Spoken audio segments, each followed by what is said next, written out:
All right, you guys ready? We're good. We're good. Okay. All right. Good evening, everyone. I would like to call this November meeting of the New Hanover County Board of Education to order. I'd like to welcome you, and we're glad to have you with us, and we appreciate your participation in this important governmental process that supports students. Before we begin the meeting, please remember that masks are required in the BOE. Please keep your mask above your nose and under your chin. If you're unable to wear a mask, you may watch the meeting live streamed on NHCS TV on YouTube. And if you are signed up to speak during call to the audience this evening, please talk to Mr. Locklear. All right, Ms. Bowie, could you please call the roll? Good evening. Stephanie Adams. Here. Nelson Boyer. Here. Judy Justice. Here. Stephanie Craybill. Here. Hugh McManus. Here.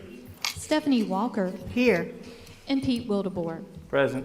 All right, thank you very much. Our first item on the agenda this evening is our work session, and we will be getting a presentation, I believe, from Dr. Jackie Jethro for our school improvement plan, NC STAR, and Mr. Al O'Brien, it looks also. Welcome. Thank you so much. Good evening, Madam Chair, school board members, and Dr. Faust. I'm Jackie Jethro, one of the executive directors of school support, and it's our pleasure to join you tonight to talk about NC STAR.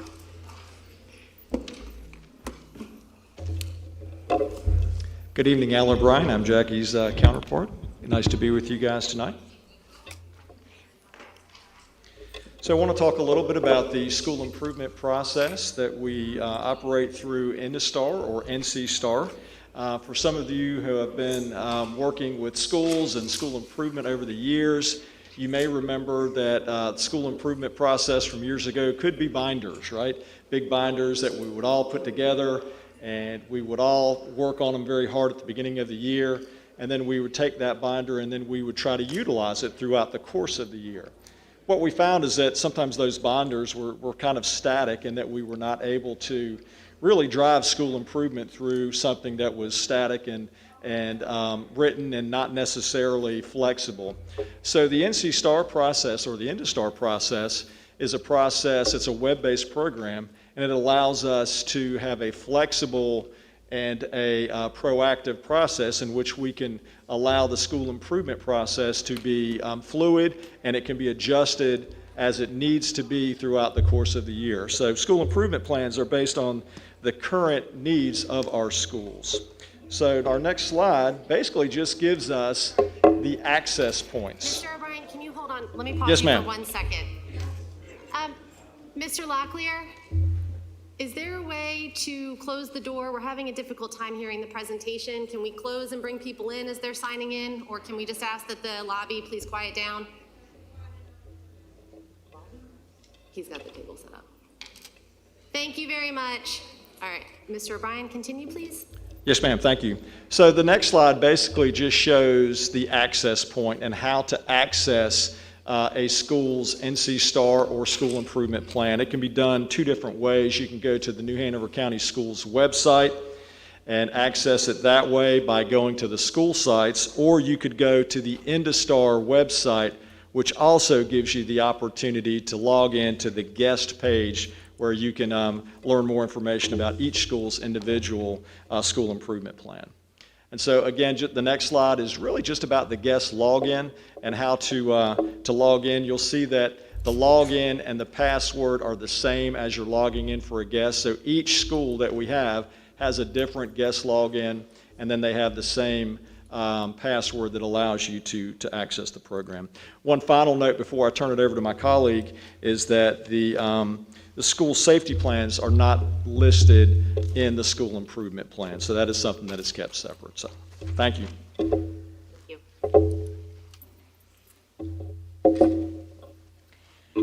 So when you access the guest login or the public's view, this is what you would see. So this is just a screenshot from one school.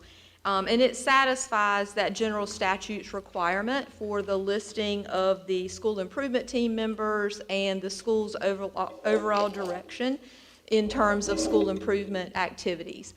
You also get the menu that you see in the upper right-hand corner, and so we're going to just follow that as our agenda and look at the options that are available. The first one would be a goals and metrics window or page, and it really reflects the school's starting point and their current goals. And what you would see in these consistently would be to meet or exceed growth and have that improvement of 10 percentage points. The next one takes us into our report options. And the summary report, I kind of nickname the at a glance report because it gives you the capture of 8 main areas within NC STAR, including the team members, the school's demographics, a current count of leadership team meetings and coaching comments, indicators, action steps, the report submissions, which schools archive their report twice a year, and just a chart of indicator progress. This page really won't change much. You'll see numbers creep up and you'll see dates change. The next one is the comprehensive plan report, and I really nicknamed this one the in its entirety report. And here you would see all of the historical information from the school's school improvement process. This can be useful to new administrators to look back at school improvement efforts and see what's worked or other areas where they need to prioritize solutions. And this report has 3 main components. The first one is the initial assessment, which is really where a school is now with a particular indicator. And schools can assess as many indicators as they would like, and they can assess them at any time that they would like. So that can be a way to look forward with the work. But when an indicator is prioritized or pulled into action, we would move to the next step. And this is where a team would articulate how it would look if fully met or consistent and pervasive within their school. At this time, they assign a team member to manage and monitor the work and a target date that they set out in the future for full implementation. This is really what we would call beginning with the end in mind and helps the team and the school be able to intentionally create and craft action steps.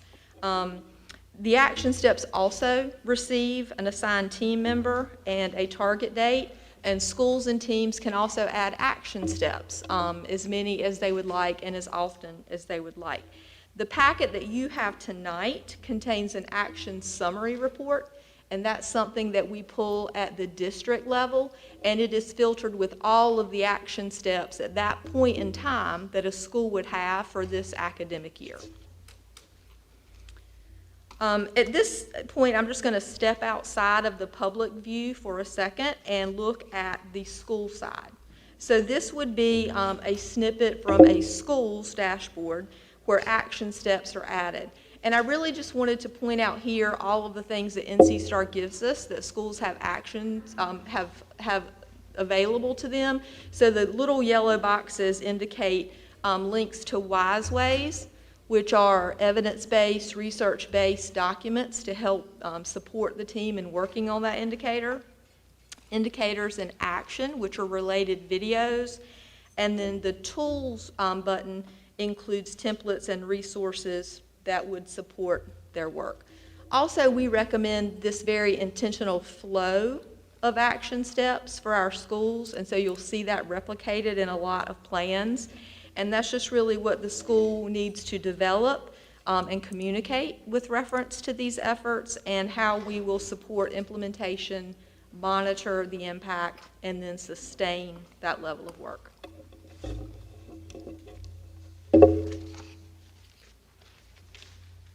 So like Dr. Jethro mentioned, the action steps can be easily tied to committees or subcommittees of the school improvement process, because we don't want the school improvement process to be just about the principal's initiatives or the process manager. It really needs to be about leadership from the whole school. So ideally, when you create the action steps from the indicators that you've selected, you can create subcommittees, which elevates the work of all of the other people that are serving in school improvement. So the goal is to try to engage as many people as possible and have shared leadership as we work towards school improvement in all of our buildings. And so another example from NC STAR, you can see here where when you get into the guest login, you can actually pull up meeting minutes from any of our schools. So the meeting minutes are listed. If you go through the guest login, you can click on the meeting minutes, and you would be able to see the minutes from previous meetings. That being said, the meeting minutes could look different depending on how a school chooses to include those on their agenda. So this is a sample agenda and also sample meeting minutes. So you have some schools that may include all of their information and transpose it into this document, but yet you have other schools that may just put a link that takes you to that document as well. So a lot of our schools will have that link that might be a shared Google Doc, or it could be a PowerPoint presentation that actually goes over the different things that they worked on in that particular meeting for that particular month. So you could see a fully populated agenda, or you could see just a link, but either way it should take you to the minutes that they have included for that particular meeting.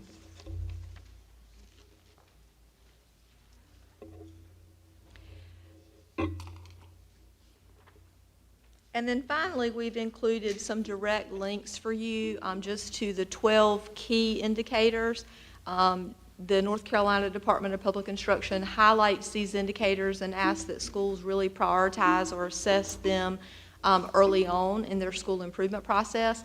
And then the full list of all 130 indicators, as well as a link to the NC STAR Weebly. And this is a site maintained by NCDPI that has all of the resources, videos, PowerPoints, and everything that they have developed to support schools and districts in the work. And thank you very much.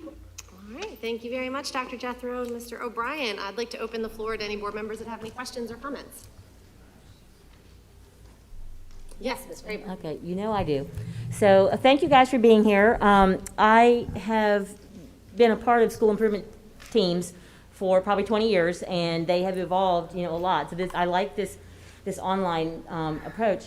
One of the things, I was the nerd who read what was in here, and the things that we're working on are awesome. A couple of things that jumped out, I just wanted to ask questions. When I was looking at the executive summaries online, there are a fair number of schools that I didn't see any parent representation on the teams. And we had a pretty major discussion on school improvement policy 3430 that said that we would have at least 5 people. And I was kind of assured that, yes, we would. And so I hate to have a policy that we're not going to be able to follow. So I was just wondering, how are we reaching out to get, parent involvement on that? Like, are we having meetings at good times, or how are we doing that? We ask that the schools vary their school improvement meeting times so that all of them aren't on Wednesdays at 3 o'clock every single time. Another way that I've seen to be successful is incorporating a school improvement team meeting into the beginning of a parent and family engagement night or a parent-family engagement activity, so you could flow from one to the other. And that is something that principals work on continuously to try to keep and maintain that parent representation. Okay, okay. The second thing was, does anybody else want to go before I ask the second question? I was just going to say, first off, I think I saw some dynamite plans in there. I was, like Ms. Craybill, I got a whole bunch of sticky notes. I think, and I appreciate you both being open for me to come in, and I'm going to sit down with you and go through those. But I saw some really dynamite plans in there, and then some that I had some questions about. But overall, I think that the school improvement teams have done an outstanding job on them. So, kudos. All right, back to you, Ms. Greenville. So the other question I had was, when you look at it, you have your goal, and you have a description of it, and you have who's responsible for it, and you have the date that it has to be, or how often you're going to check that, and then the completion date. So I was and a lot of them say, every month, ongoing, quarterly, end of year. So I was just wondering, how often do maybe you guys do spot checks on, did Stephanie meet her quarterly requirement of checking up on, did the training happen? Or were all teachers, using this specific approach that we all agreed we were going to do? So how does that work? Sure. So the nice thing about NC STAR is that if one of their indicators is out of date, we're going to get a big red triangle that shows that, okay, this indicator needs attention, or this action step needs attention. In addition to that, as we travel to schools on our regular basis, that's part of our conversation. So when I meet with the school, and we are in schools pretty much 4 days out of the week, we have that conversation with them as well. So that's where we can then include coaching comments. Unfortunately, you can't see the coaching comments. That's what I said. We didn't see any of that. Yeah, you can't see that, but we do add coaching comments, and you can see how many coaching comments have been added. I think it's in the summary report. You should be able to see that part. So that is part of our regular visits when we meet with principals. Okay. And one last question, and then I'm done. So I was looking at where you talk about like the average number of attendance, that people that come to your meetings, and some schools have a pretty substantial, attendance percentage. Like if you would have to establish a quorum if you were going to do a vote. So how are we encouraging our members, our school members, not just our parent members, to be at these meetings?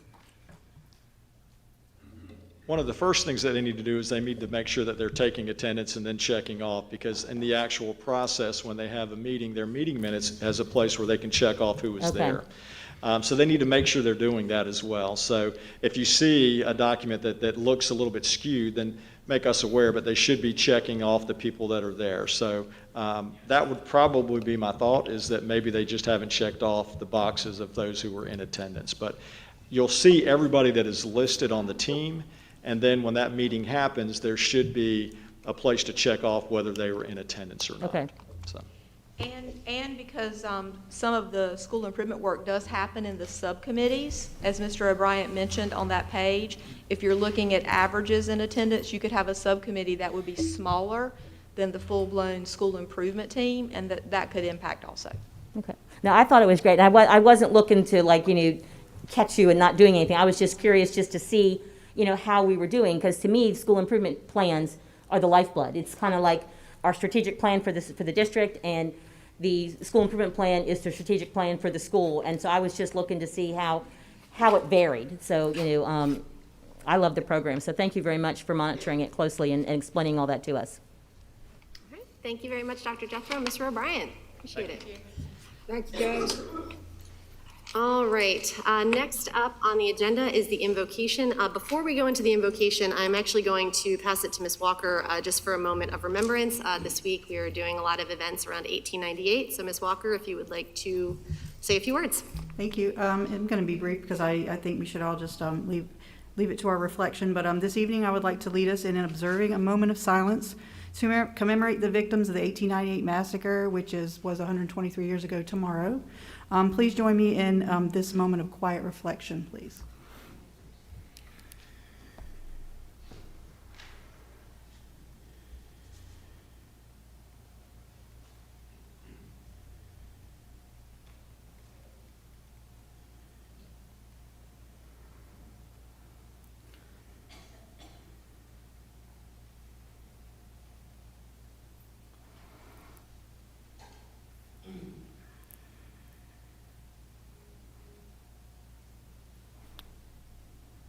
Thank you, everyone. All right, I would like to welcome Senior Pastor Adam Yu of the Second Mile Church to the microphone, please, to provide our invocation. They currently meet at the Point Theater in Wilmington. Welcome. If everyone could please stand for the invocation.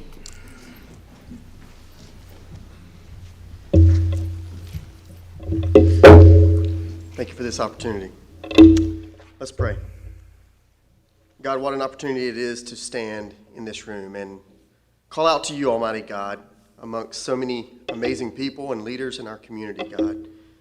And God, I thank you for the hope, salvation, and life that you've given me, and I pray that you would reveal yourself to others if they've not experienced that hope in life.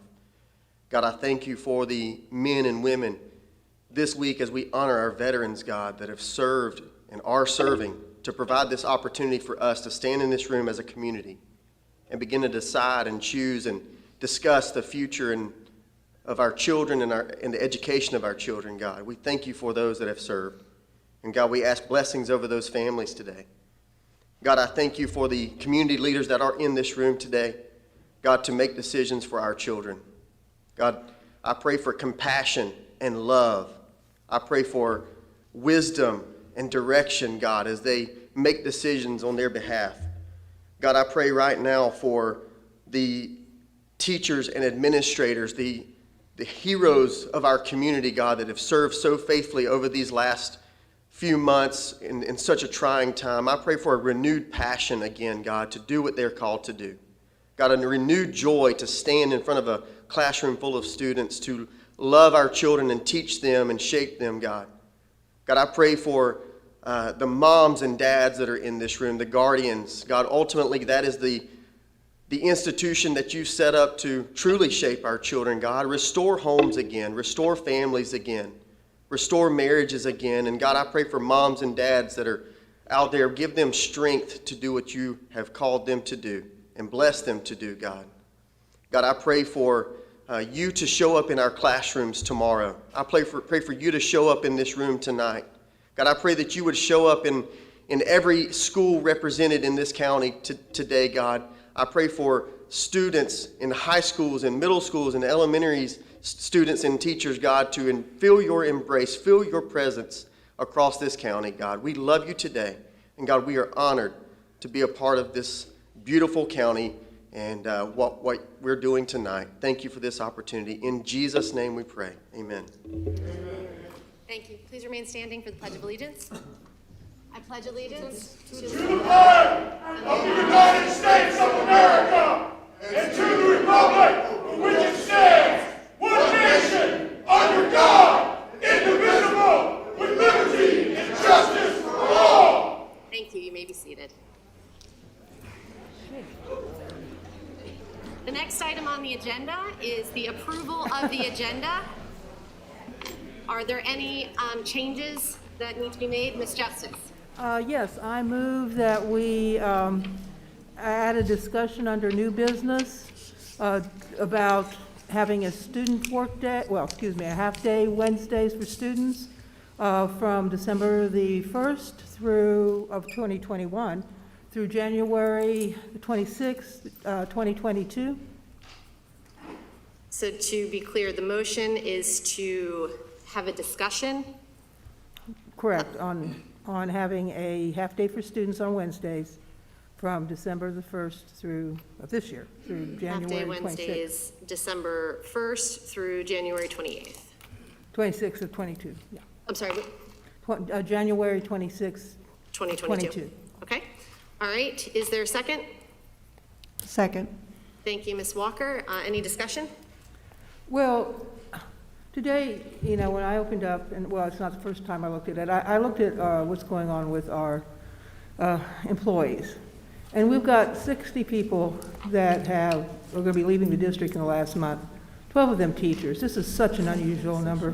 Ms. Justice, this discussion is for about the specific addition to the agenda item. Well, I think we need it, is what I'm saying. We're going through a lot of stress, and that's a This is great closed indication. session. So that would be, so the discussion is that you think that we need to have the conversation. Okay, well, discussion about having it added, I think that it's very timely, and we got to be responsible to our staff, that's for sure. All right, is there anyone else that has any discussion about this addition to the agenda?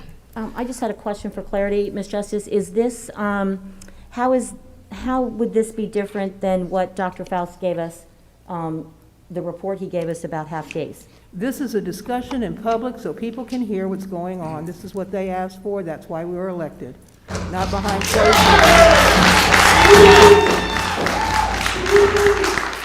Ladies and gentlemen, if I can just please ask that we keep the clapping to a minimum. We've got governmental processes that we have to get through. Yes, Mr. Wildebohr. And I was just going to add to the discussion, I think it is a viable alternative. I think it's something we need to discuss, and I think everybody wants to hear it. So I'm on board.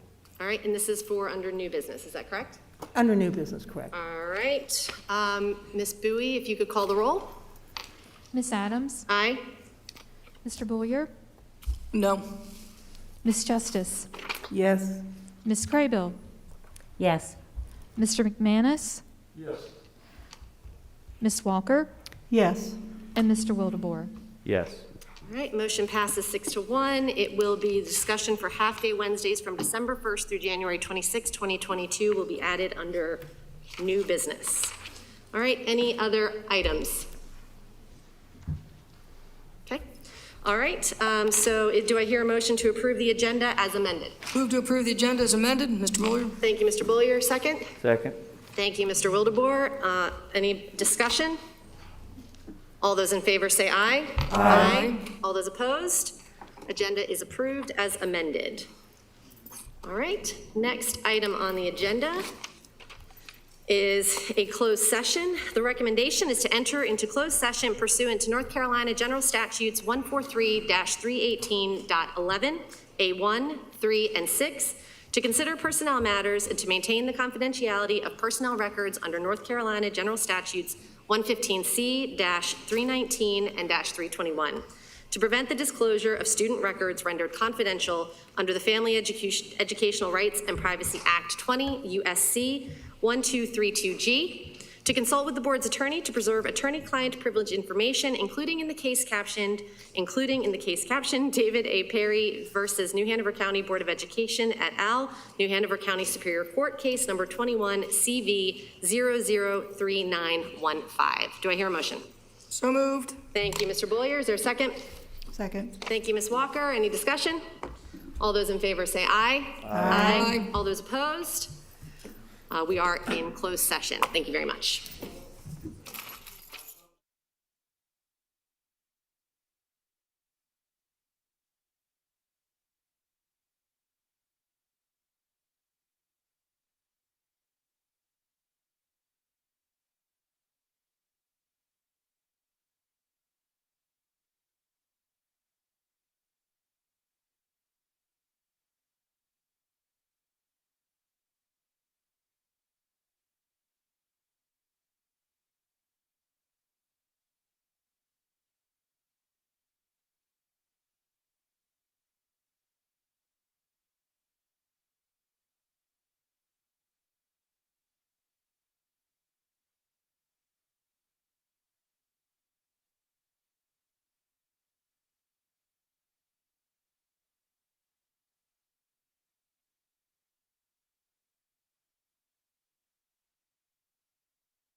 All right, thank you very much. Welcome back. Just as a reminder, before we get started with the remainder of the agenda, please remember to keep your masks above your nose and under your chin. It is required here in the BOE Center. Thank you. All right, next item on the agenda is the approval of the minutes. Do I hear a motion to approve the minutes for October 5th, 19th, and November 2nd? Move to approve. Thank you, Mr. Bollier. Is there a second? Second. Thank you, Mr. Wildebohr. Any discussion? Tell me which ones you just said, because I have a comment that one of them, I was quoted wrong. Okay, the four that are included in the All right, then assembly. I need to pull out the one that is, where did we talk about Leandra? What meeting was that? It was one of our board meetings. I'm sorry, I wrote it down, but I threw my sticky note away. Oh, I'm not positive. No, I can't find it. You know, so can I tell you the comment that it was, and then we can find it? Ms. Bowie, can you take a note for Ms. Craybill on this, please?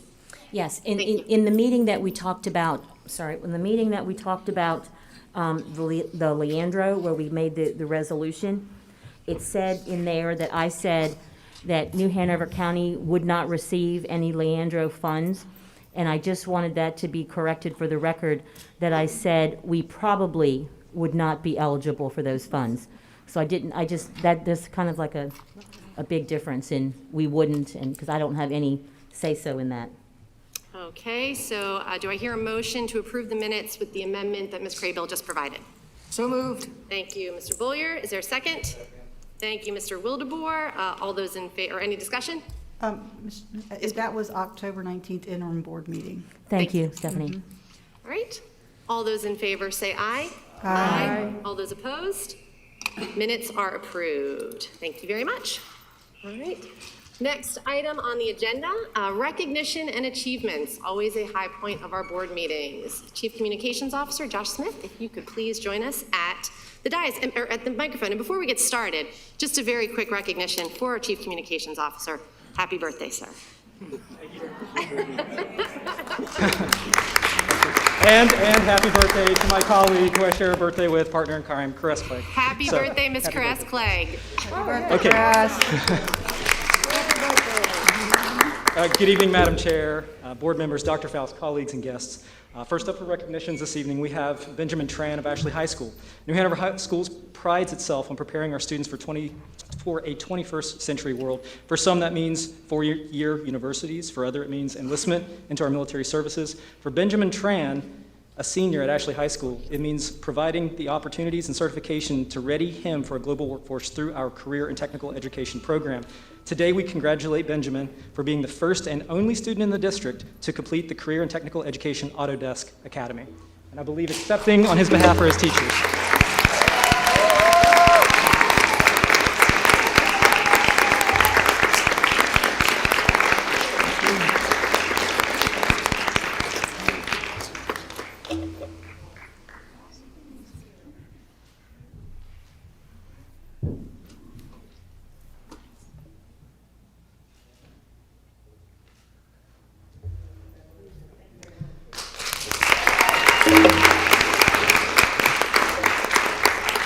Next up, we have Sandra Mahoney. A group of English language educators from across the state have been selected to join and lead the English Language Teacher Network. These educators gather once a month to plan opportunities for English language teachers to explore resources and interact with colleagues on English language education. We're proud to announce that one of our very own, Sandra Mahoney of the International School at Gregory, has been selected to this group.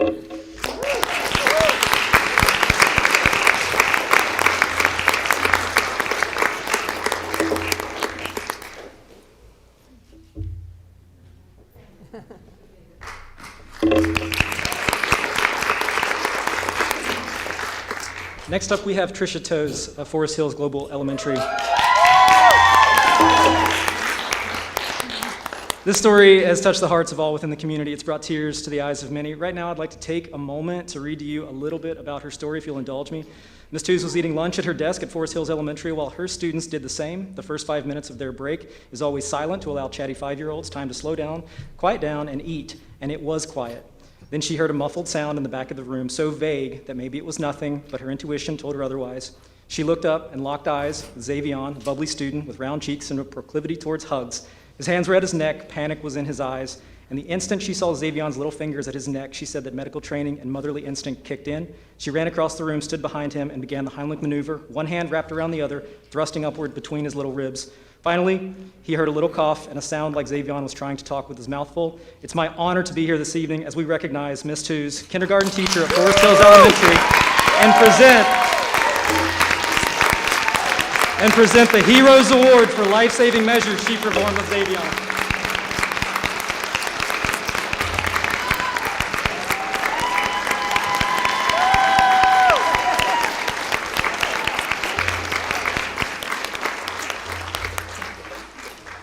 And finally, Mr. Andre Adams. At my first board meeting this summer, I had the pleasure of meeting Coach Adams and the Laney wrestling team as we recognized them for their state championship title. With great pleasure today, we invite Coach Andre Adams back as we recognize him as the North Carolina High School Athletic Coach of the Year. Yeah. This honor is not only...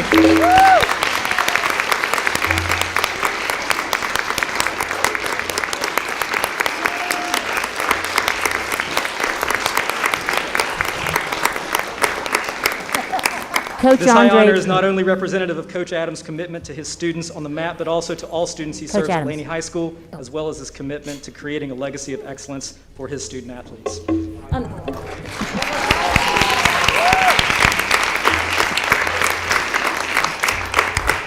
I just wanted to give Mr. Adams, Coach Adams, the chance to hold his ring up so we could see his bling that he earned.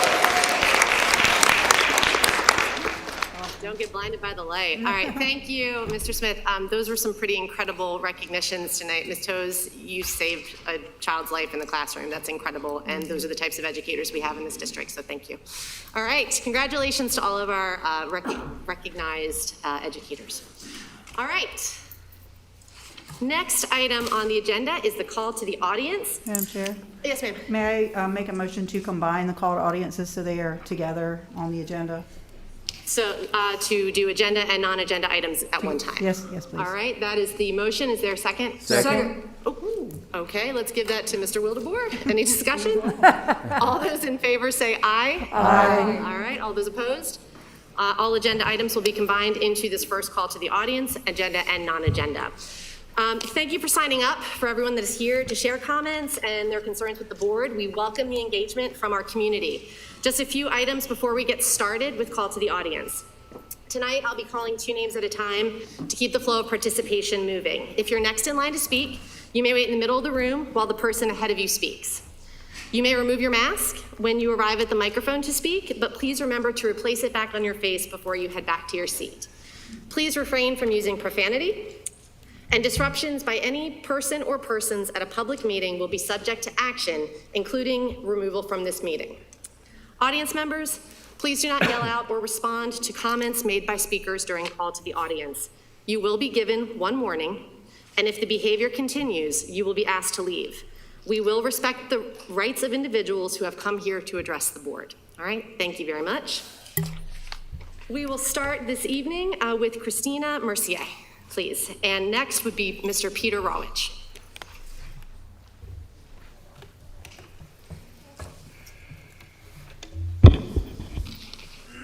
Good evening. I stood here a month ago and said teachers are not okay.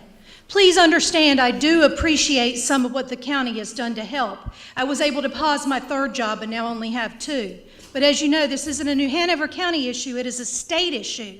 So my question tonight is, are you contacting the state daily or at least weekly to let them know the negative impact having no state budget is having on schools? I did some math. Teachers are paid for 44 weeks. The pay is set by the state and its budget.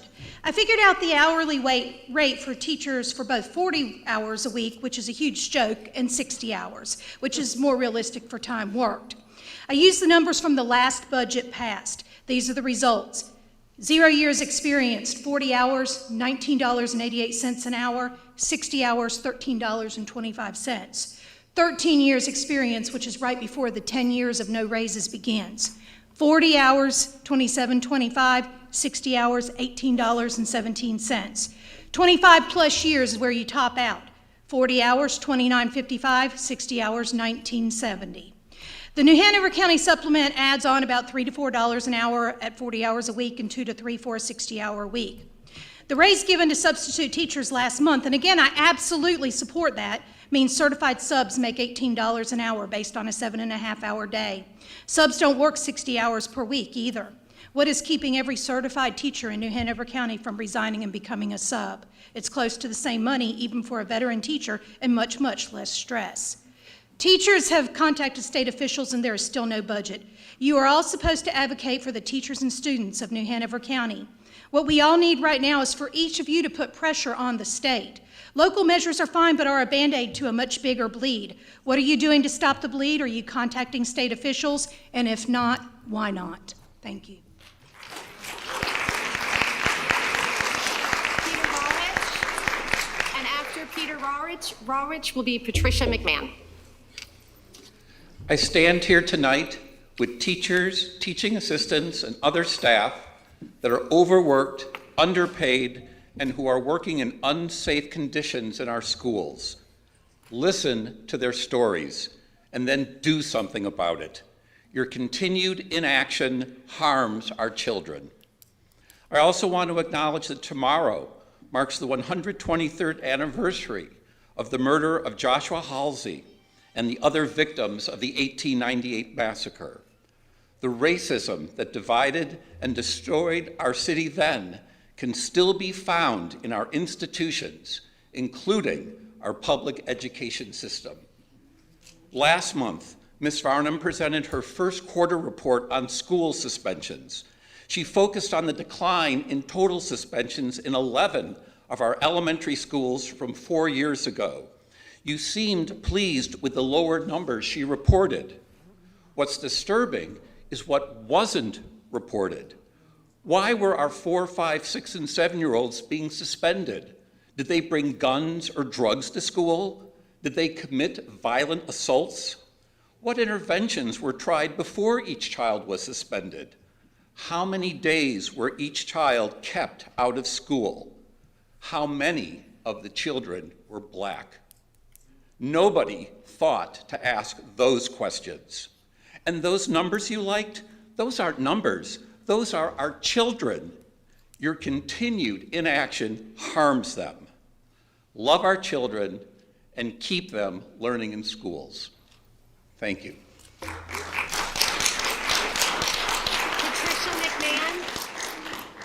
Patricia McMahon. All right, we'll come back to that. Deborah Clark. Deborah Clark, and after Deborah Clark will be David Cantwell.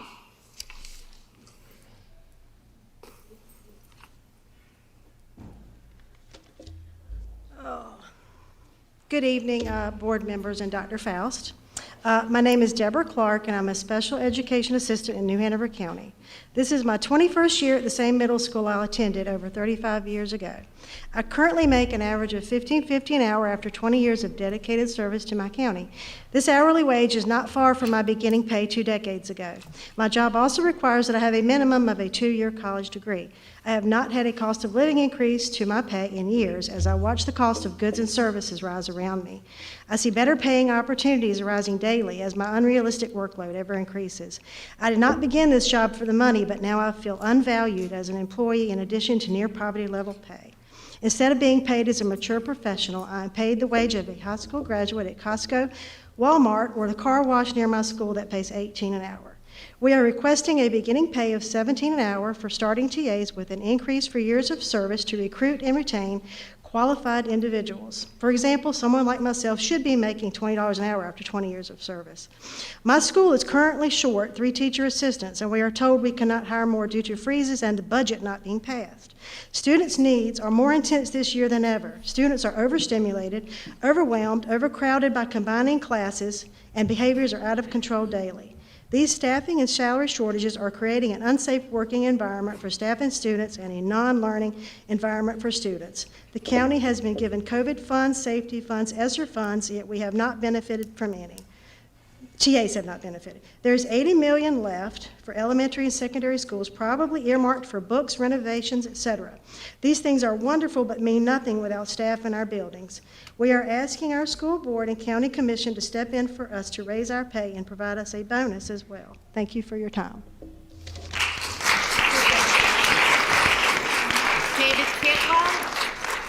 David Cantwell, and after Mr. Cantwell, Ms. Veronica McLaurin Brown. Good evening, Madam Chair, members of the school board, and my colleagues. My name is David Cantwell. I'm a special education teacher assistant at Winter Park Elementary. I'm here to address an aspect of public schools that our climate survey will doubtless reveal: classified employee pay. I worked as a TA in Durham Public Schools for about 14 years and recently moved back to Wilmington, where I grew up and proudly attended public schools myself.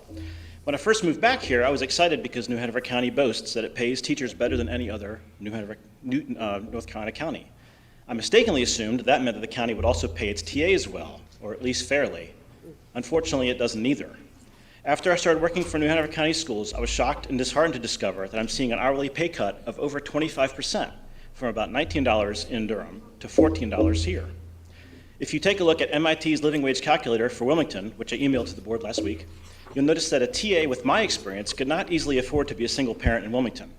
That's not surprising, but what is surprising is that a TA with my experience cannot even afford to be one of 2 full-time working parents with just 1 child. But a wage of $17 an hour would bring our TAs above the threshold for a living wage for a co-parent of 1 child.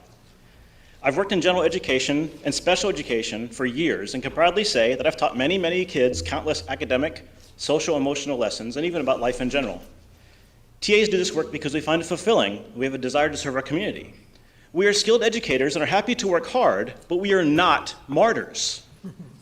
TAs need to be paid a fair living wage for the important and challenging work we do. And I cannot help but wonder if our labor would be more fairly compensated if it were not mostly performed by women.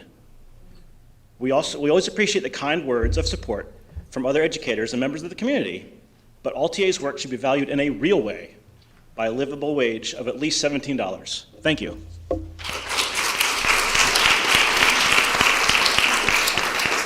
Ms. Veronica McLaurin Brown, followed by Natasha Tu.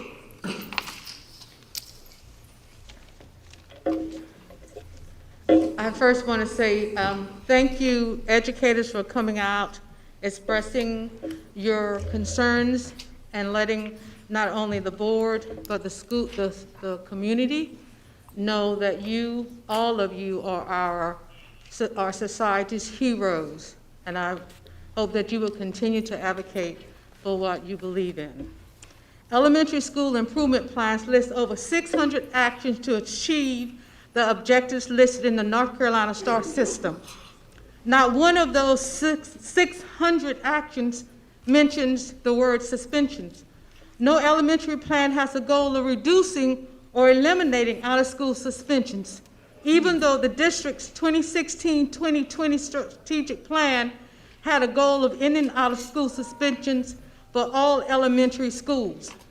Now will be 2 more years of school suspensions appearing on nobody's school improvement radar. There's no alignment of individual schools' plans with a district's strategic plan. How can that exist in an effective school system? But what do you say about out-of-school suspensions for 4 to 7-year-olds? Nelson Beaulieu, we're going to get there, but when? 4 votes gets us there now. Hugh McManus, we wouldn't even be talking about suspensions if you were not doing what you were doing. It's time to stop talking and making excuses for suspensions of children who believe in Santa Claus, the Easter Bunny, and the Tooth Fairy. Superintendent Foss, I support what you're doing. Then advise the board to change the discipline policy, secure the resources that elementary schools need to keep 4, 5, 6, and 7-year-old children in school for infractions, starting with the 2021-22 school year. Suspensions have been operating in our community at a pandemic level since 1971. Ms. That was McLaurin Brown, 5 your time is decades up, and ma'am. 3 generations ago. Your time is up, Eight Ms. states and McLaurin many school Brown. Thank districts you. already Ms. stopped Natasha this Tu, and after Ms. Tu, Ms. Denise Yanonik.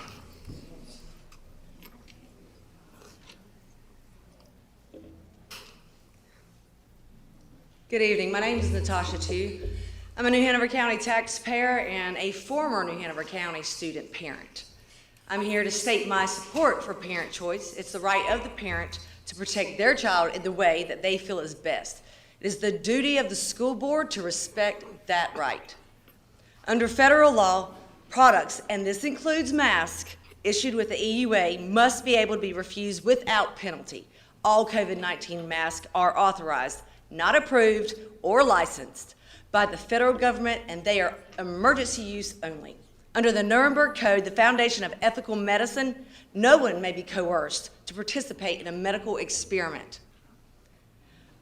Consent of the individual is absolutely essential.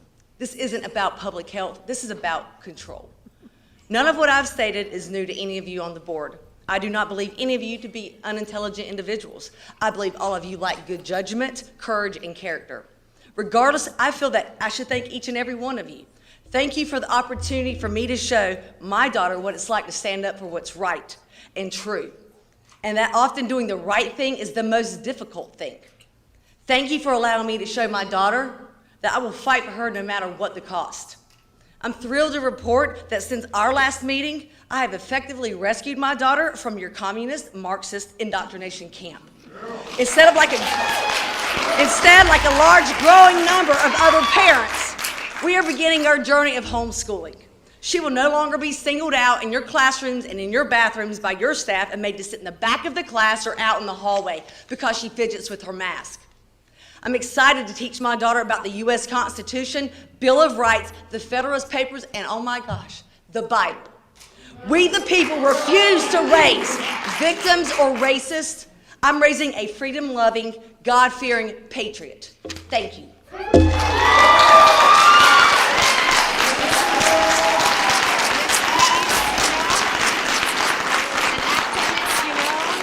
It will be Fadi Mansour. So Ms. Yanone and then Fadi Mansour. I'm Denise Yanone, child advocate and learning specialist. It's fitting that the school board meets on the eve of the 123rd anniversary of the 1898 massacre and coup d'etat because American schools must be the guardians of American history.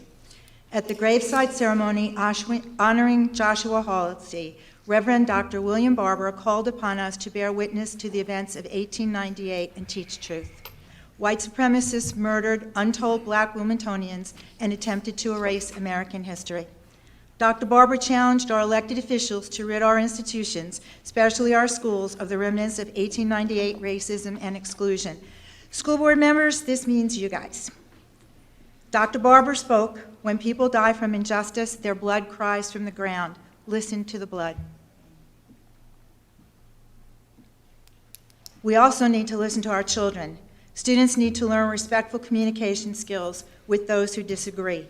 Please reinstate open student debate and discussion in our Lyceum AP United States Government and Politics classes. Changing the educationally sound way a course has been taught because someone filed a complaint about factual issues goes against American ideals and does not serve our students, education, or justice. Mandate Lyceum access to students of color. I ask each of you and all New Hanover County Schools administrators to examine your words, actions, and policies. School improvement plans are on the agenda. We can do better. We are public schools. Let's stop segregating students by ability level and race and stop suspending students who need our help. Let's give students equal access and resources appropriate to their needs so they can reach their highest potential. Let's be honest and teach truth. Thank you. Fadi Mansour, and after Fadi Mansour, Donna M. Gargett, please. Sorry. Good evening. My name is Fadi Mansour, and I'm an ECTA at Winter Park Elementary. According to the Oxford Dictionary, precarity is defined as a state of persistent insecurity with regard to employment or income. Typically, it is a word used to describe the lives of transient, unskilled laborers, the majority of whom are migrants or minorities living on the margins of society. But let us emphasize the word insecurity in the definition, even if those who we are talking about have secured full-time employment, because this is precisely the state of being that most teaching assistants find themselves in month to month and year on year. Why am I telling you this? Teachers and teaching assistants are not miracle workers, superheroes, or superhuman, although we often talk about them like they are. And while there is an acknowledgement of the significant role we play toward helping our society function at large, far too often educators, although well-esteemed, are not well paid. It is a strange disconnect that I have yet to make sense of. However, the unvarnished truth is that we are as underslept, overburdened, and overwhelmed as anyone else, and at any given moment, we are human, and while we can try our very best to shut out the white noise of our lives when we walk through the door, there are cracks. This is unavoidable and is a part of our human condition. In fact, it is an aspect of what makes us beautiful. This matters because the conditions of our lives, both directly and indirectly, impact the condition of our minds and bodies. I don't think many, if any, here tonight would disagree with this. And if we know this to be true, then how can we presuppose that teaching assistants who are not paid a living wage can live well just because they have full-time employment? So we must think more holistically. For this reason, what we are talking about is not just a raise in financial terms, but rather a reinvestment into the public school system that teaching assistants help to sustain.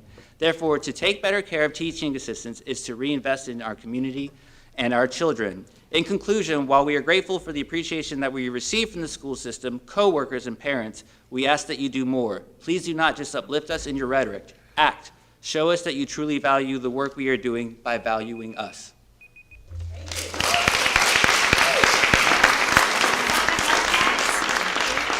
And after Ms. Gargett, Cheryl Emma. Good evening. As a parent of 2 children with dyslexia and a parent advocate, I would like to talk to you today about literacy and the lack of consistency. Our teachers are undervalued. If we model inclusion and diversity, provide our teachers with the right tools, fair compensation, and use science and psychology, we could address the important issues on the table today. But for today, I have a simple request for the school to properly teach all children to read with equity. 1 in 5 of our students in New Hanover County are struggling to learn to read. That's 5,290 students, many undiagnosed with dyslexia. Research supports that systematic explicit instruction helps students significantly improve their literacy. However, when parents come to me and ask which schools are providing this instruction, the information is inconsistent. Not every school is providing the instruction or providing it with fidelity. For example, at my daughter's school, they are on paper providing Spires, which was designed for students with dyslexia. It is an evidence-based program, yet I saw no evidence of the program being used. I was told the trained teacher would return in December. I also found the school to be out of compliance and not providing the 5 days of instruction due to the substitute shortage. My hope is that the school board will fully support teachers, especially with the upcoming letters training. This training will help close the gap, as it has in many other states. But our teachers need to feel valued and have the time to focus on their professional development and give our students the tools to reach their full potential. If we eliminate the barriers for all children and teach all children using the science of reading, we can remove empty words and model inclusion. The system is broken.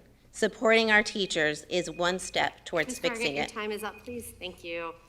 Ms. Cheryl Emma, and after Cheryl Emma, Vance Williams.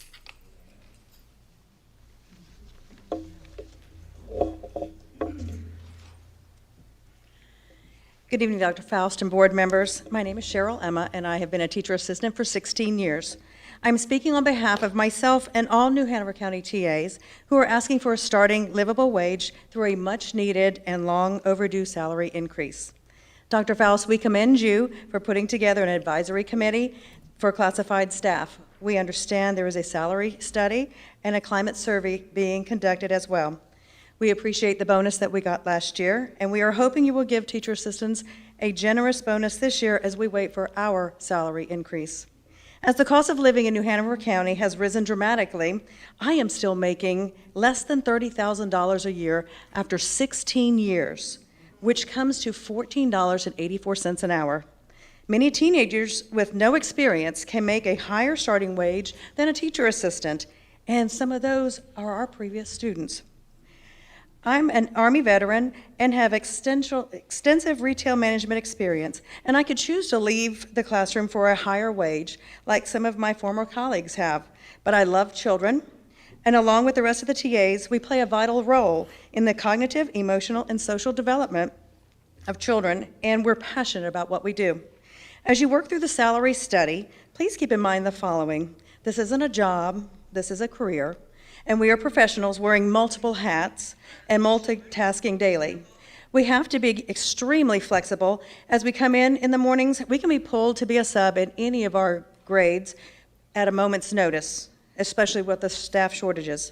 We collaborate and teach side by side with teachers, which enables classrooms to differentiate. We attend professional developments without getting any credit for them because we know we have to know the curriculum in order to cover these classes. We understand that the county has over $80 million in COVID relief funds, and we need to use that money to pay for TAs and pay them what they're worth. Thank you.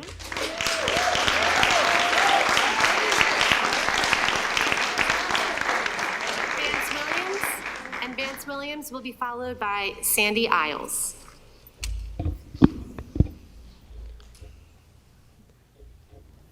I have been here for 13 years. I'm a behavior modification specialist, and I'm also a community health worker. I have worked in our schools. I have even worked in different parts of this country as far as the punitive system, or what they call the correction system. I'm here in support of Love Our Children and to end school suspension. In this work as a mental health professional, I have seen it all. And what I'm seeing in our schools is induced trauma. After trauma, I'm receiving videos almost every single day of our children in crisis and also induced trauma. But what I don't see is alternatives. I see plans that are punitive, but I don't see a counterbalance of alternative methods of behavior modification. So I'm asking this board to end school suspension between the ages of 4 and 7.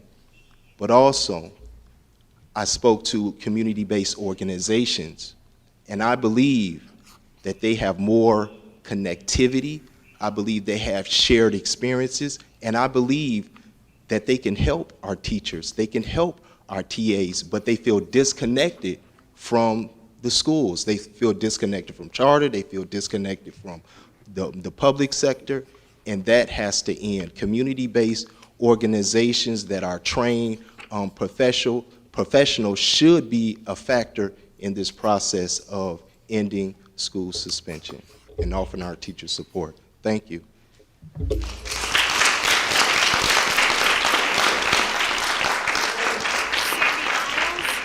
Sandy Isles will be followed by Dr. Lizzie Brandon.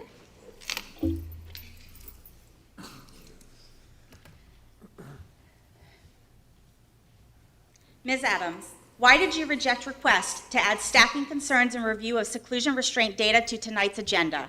To quote you, if words say one thing and actions project something else, trust can erode and morale will suffer. We agree.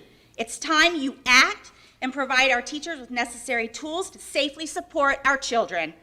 4 months ago, we requested documentation showing every seclusion room in New Hanover County Schools has been approved for use as required by North Carolina General Statute 115C3911, which states seclusion rooms must be approved for use by the local education agency. We also asked for documentation showing every room meets DPI requirements. This should have been an easy request. After 4 months and multiple FOIA requests, we still have not received a single piece of documentation that shows any seclusion room in New Hanover County Schools is legal. It does not appear New Hanover County Schools has this documentation, and it appears our district is acting under the assumption these rooms are legal. As a result, we are calling for every seclusion room in New Hanover County Schools to be shut down until you can prove these rooms are in compliance with North Carolina state law. Ms. Adams, for months, we have brought concerns about our seclusion rooms to you, and you have ignored us. You have also ignored the safety of our teachers and students. By understaffing our schools, you have put teachers in a position to use the only tool they have, which is to lock young children in rooms that New Hanover County Schools cannot even prove is legal for use.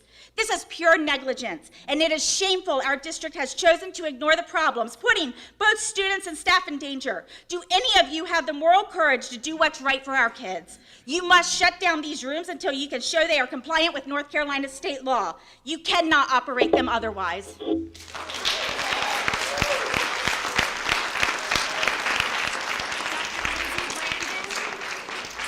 Dr. Lizzie Brandon.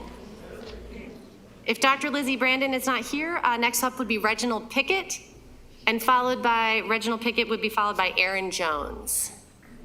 Reginald Pickett. All right, Aaron Jones. And following Aaron Jones will be Mary Smith.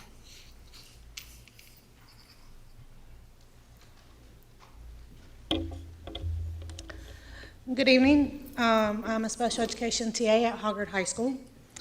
I'm here tonight just to say that teacher assistants, like we've all been saying, need more pay.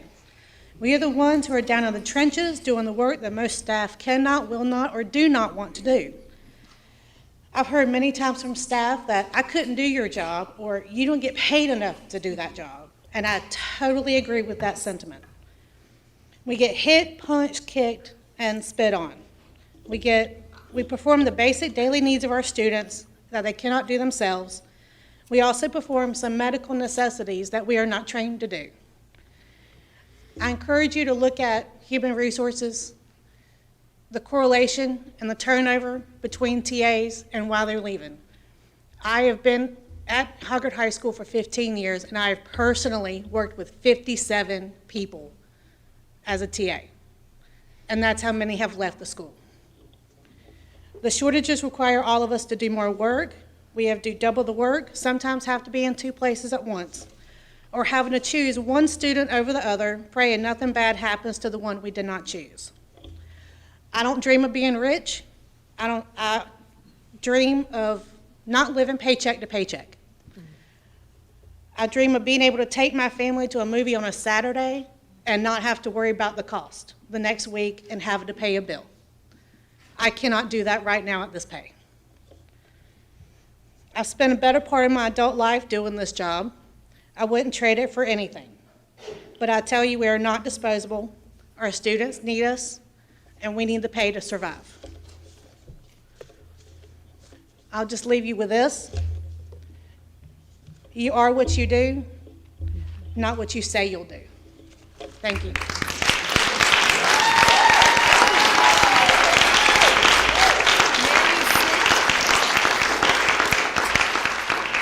Mary Smith. Right. Next, if Mary Smith is not here, is Christine Miranda Ambrose. Christine Miranda Ambrose. Okay. And following Christine will be Loretta Stackhouse.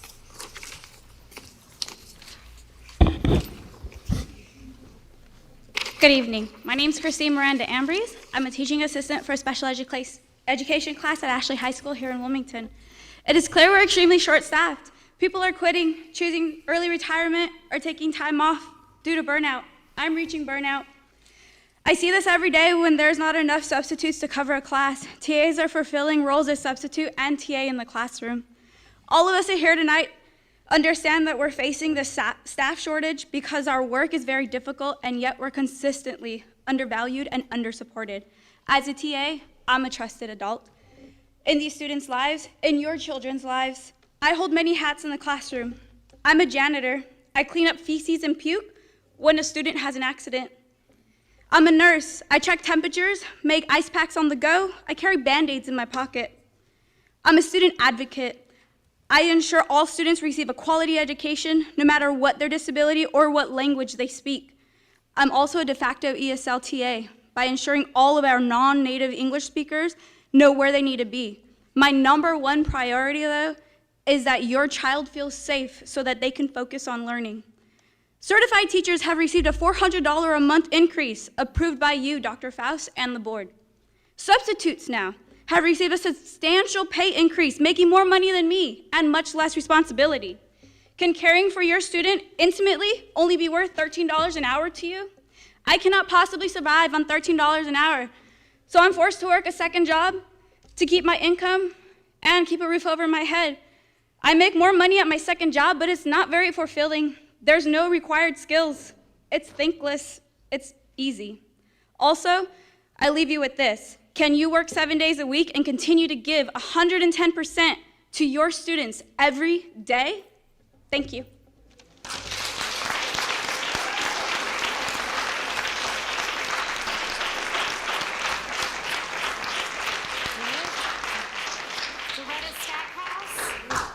Loretta Stackhouse. And after Ms. Stackhouse will be Karen Shelton.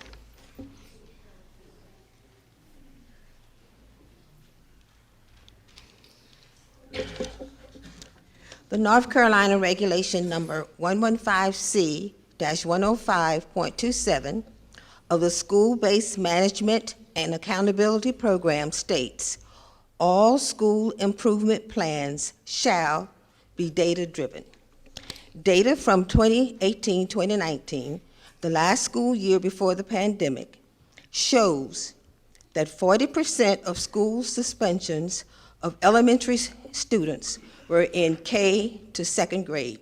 That's 4, 5, 6, and 7-year-olds. The overall grade for schools with the most suspensions is C or below, with math and reading grades below level. These schools are also listed as chronic low performers. The school improvement plans of chronic low performing schools do not address the issue of suspensions or using any of the alternatives to school suspensions. Although the improvement plan refers to programs teachers can use to affect change, none of that matters if the students are not there because of suspension. Students K to second grade, that's 4, 5, 6, and 7-year-olds, are most chronic below grade performers. A single change of suspension policy by the board to keep these kids in school can make a big difference in overall performance of the school. Exemplifying success of students and teachers, students must be in school to be successful. As part of the improvement plan, include the use of alternatives to suspension. Change the suspensions policy to exclude 4, 5, 6, and 7-year-olds. Thank you.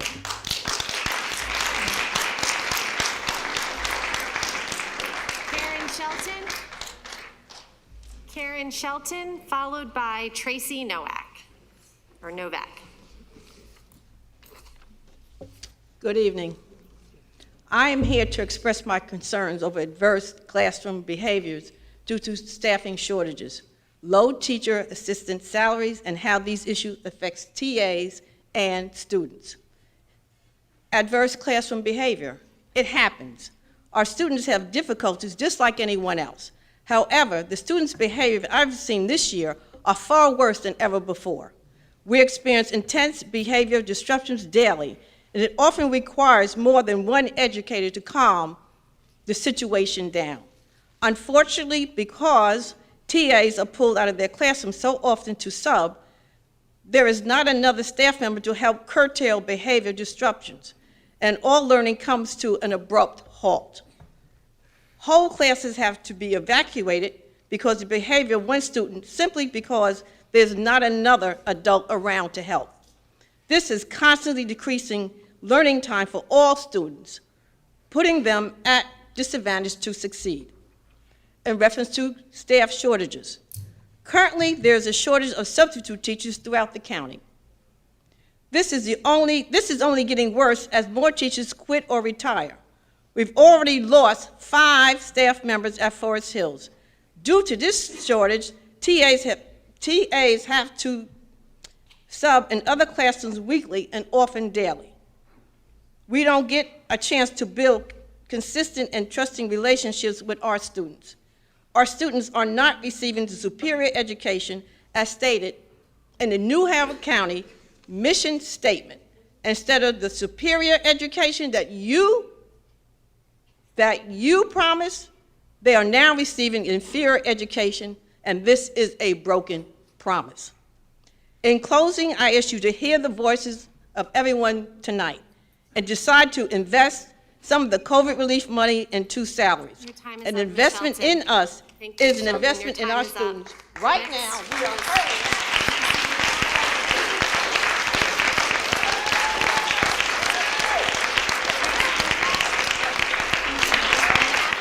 After Ms. Novak, it'll be Ms. Barbara Garrow.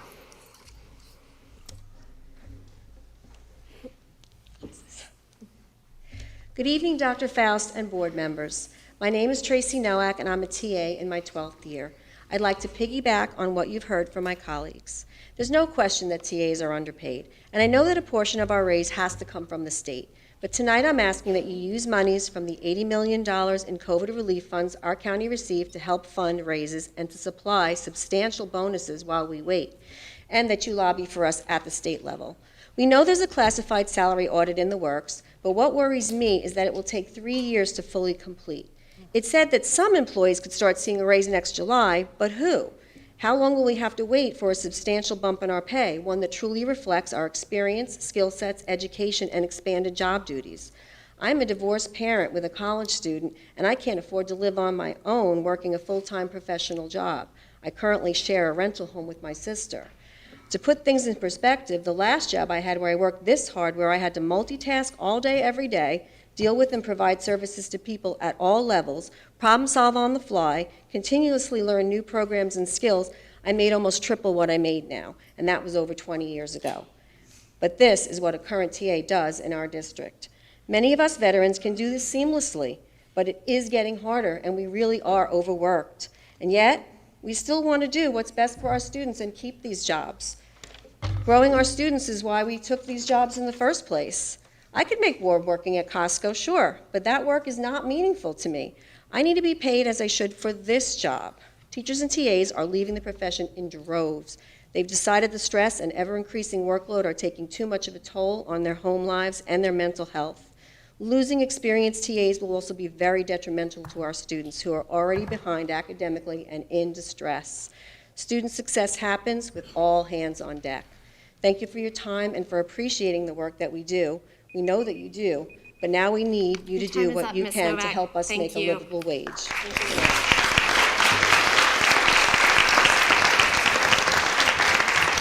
Barbara Garrow, and after Barbara Garrow, it's Nikki Smith.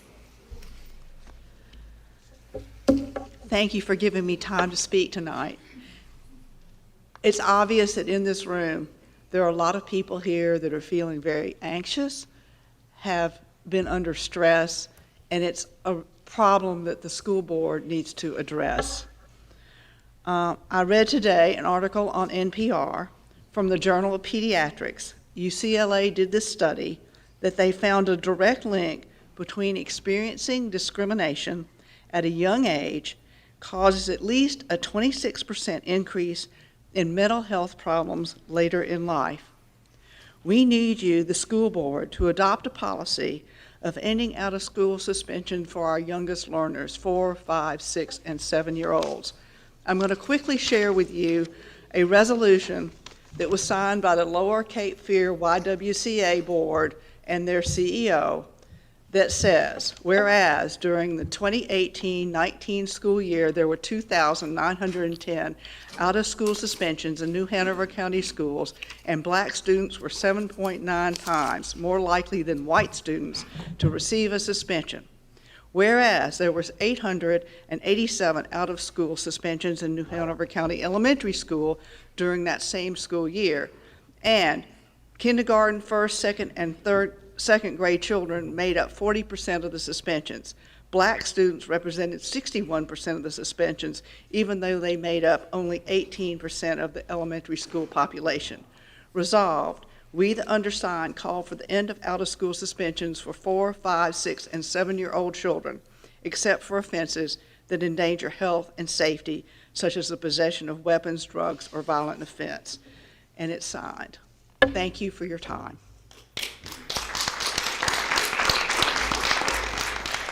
Nikki Smith, and following Nikki Smith is Jasmine Garcia.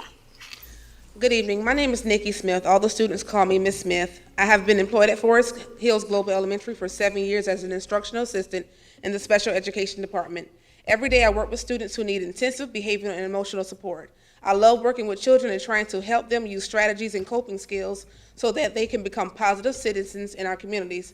I never thought I would consider quitting. However, I'm at my breaking point. At Forest Hills, the overcrowding of students has combined with basic lack of resources and serious staffing shortage, which has created situations in students and staff and verbally and physically harmed that are verbally and physically harmed daily. Daily, I'm cursed at, told to shut up. I'm pushed, scratched, disrespected by students. I have to chase runaway students, often have to physically restrain students who are becoming unsafe to themselves and others. We don't have enough staff members to supervise or care for our students. We are in a crisis. I'm here tonight on behalf of Forest Hill staff and also on behalf of all the TAs in special education department. While our situation might be more extreme than at other schools, it is not unique. TAs are asked to do incredibly difficult work everywhere for incredibly little pay. Each year the cost of living goes up, but our salary does not. I have been on the same pay scale since 2019. If our pay doesn't increase, more educators will be forced to leave the classroom for higher paying jobs that allow them to survive in the world we live in today. A couple of weeks ago, a comment made from one of the HR personnel visiting our school commented and said it's not all about the pay. Well, it is in our circumstance. We're getting paid less than a living wage, and we can't afford to cover basic living expenses. As an ECTA, we are in a specialized field and should be paid for our job description. We have bills, children, families to provide for. What else are we supposed to do? Most of the TAs I know, including some teachers, work second jobs. We don't want to quit, but this demanding work, plus working a second job, is stressful. Whenever I look around at my school, I see that all the staff members are burned out and unsupported, and that students. I'm sorry, your time is up. Thank you. And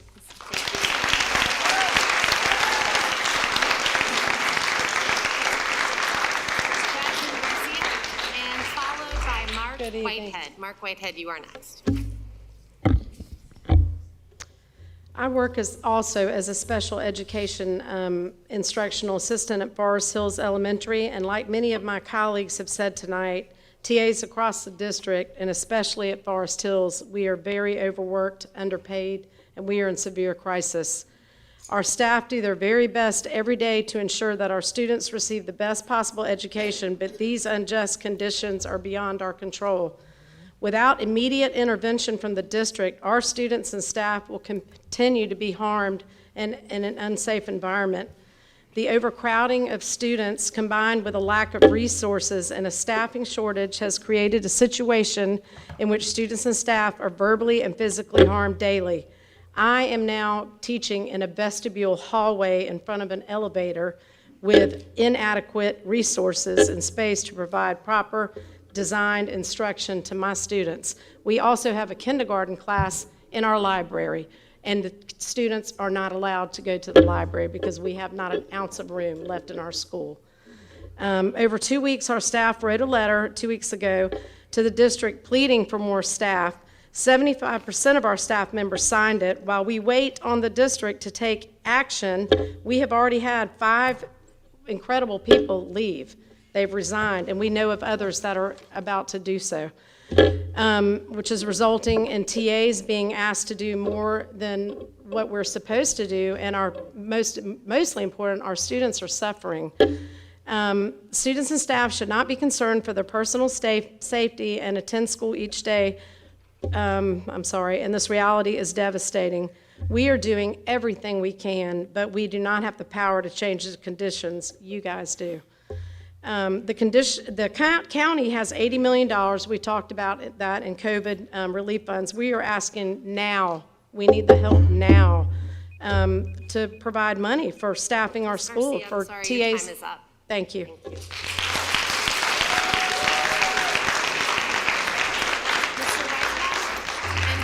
Mr. Whitehead, Ms. Barbara Anderson. Members of the board, Dr. Faust, everyone here, thank you for listening to me. We have about a dozen senior mosaics at Ashley. There's a large centerpiece, in this case, graduates walking into the sunset surrounded by personalized tiles. The mosaic from 2005 has 3 very disturbing tiles. Maybe you can see. They say, "We run it." I think you can guess what they were running. They were running the school, and they were bold enough to write it down without fear of consequences.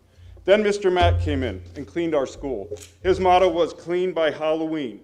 Kids didn't have their phones out. They didn't fight. He went and fought with the board and Dr. Markley to make our school the safest in the district, and our scores went up. This year is orders of magnitude worse because of the lack of discipline. The last week of October, 3 of my female colleagues from 3 different departments told me that they couldn't take it anymore. The kids had no discipline, they got no backup because there are no consequences from the county, and the kids know it. They're high school kids, they're smarter than you think. All 3 of these ladies were visibly trembling at the end of our conversations. It is neither in my character nor that of my upbringing to witness this and not speak to you of it. Between Friday the 29th of October and Thursday the 4th of November, we averaged over a fight a day at Ashley. Last Friday, we had the SWAT team walking around just to make a show. Apparently, Hoggard's worse. Dr. Faust, reportedly, you told Peoples that when teachers say kids won't learn, they're not putting an investment into it. That was just an excuse. We think you have it backwards. Giving kids a 50% for doing nothing is an excuse. Yes. That means they need a 75 one quarter and don't have to do any more work, or a 62.5 both quarters and not do any more work. Okay?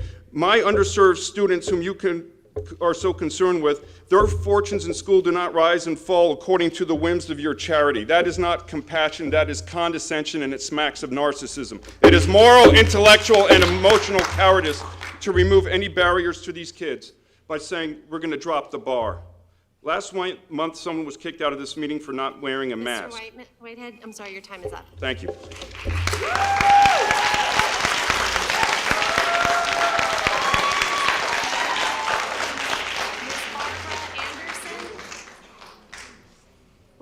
Last chance, Barbara Anderson. Next, and then Pat Bradford, following Miss Anderson. Pat Bradford. Good evening, school board. Barbara Anderson, retired educator. Are you listening to the educators? I think you are. I'm seeing your heads shaking. But instead of listening to speakers at last month's meeting about the morale of staff and conducting your own climate survey, a month later, you're now going to be debating spending more taxpayer money on an outside entity that might roll out a survey by December and have data maybe by January. I find the use of personal cell phones intrusive to collect this data. So I've looked at that PowerPoint. Instead of providing a real break for staff and educators, the district voted for a November 12th mental health day, another bait and switch, because all this did was anger parents and cause staff to use their accrued leave or work anyway. Instead of addressing the emotional trauma incurred during the pandemic, you opened schools focused on the learning loss. The district ignores that students and staff are and have been affected by the pandemic. The district is using a pre-pandemic game plan in a pandemic era. Schools are not back to normal, and we will forever be affected by the trauma of COVID. Instead of anticipating a possible increase in anxiety-based misbehavior from students and hiring additional counselors, social workers, teacher assistants, behaviors among students have upticked. There aren't enough staff to monitor and address their issues, thus causing additional stress on staff and students. You're suspending 4, 5, 6, and 7-year-olds, and they're still locking children in seclusion rooms that may not be compliant or legal under North Carolina DPI statutes. There isn't enough staff in the schools. There aren't enough teachers to cover classes. There aren't enough teacher assistants to cover classes, and there aren't enough support staff to address mental health issues for the students. You're not addressing their needs. Our schools are in crisis. You've heard it tonight. Classes are in chaos. I've talked to teachers from high school to preschool. It's a chaotic situation across the board. Chaos reigns. Words tell a lot, but your actions speak the truth. Do something.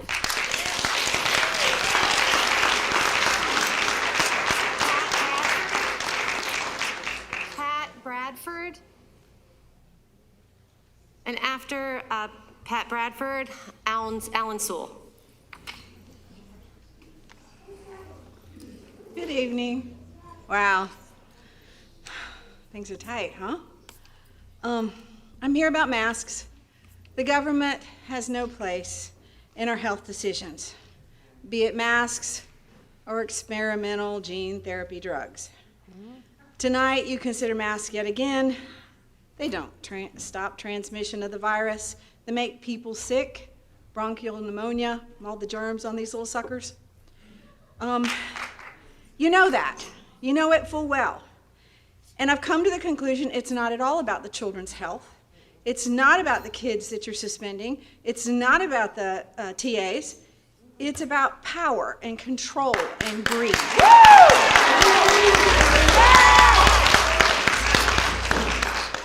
It's about the amount of money that the federal government pumps in here to get you to put their curriculum out in front of us.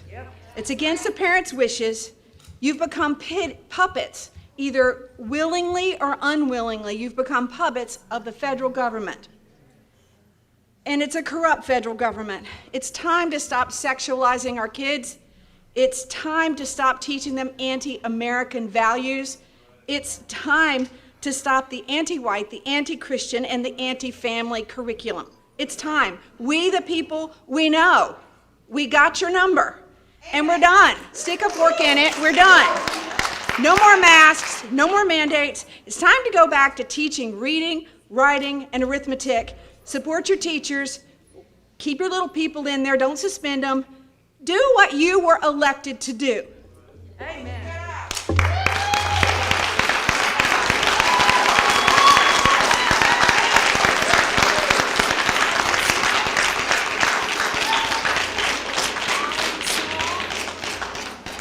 Last call for Alan Sewell. Right. Following Alan Sewell, Aaron Cogan. And after Ms. Cogan, Mark Clay.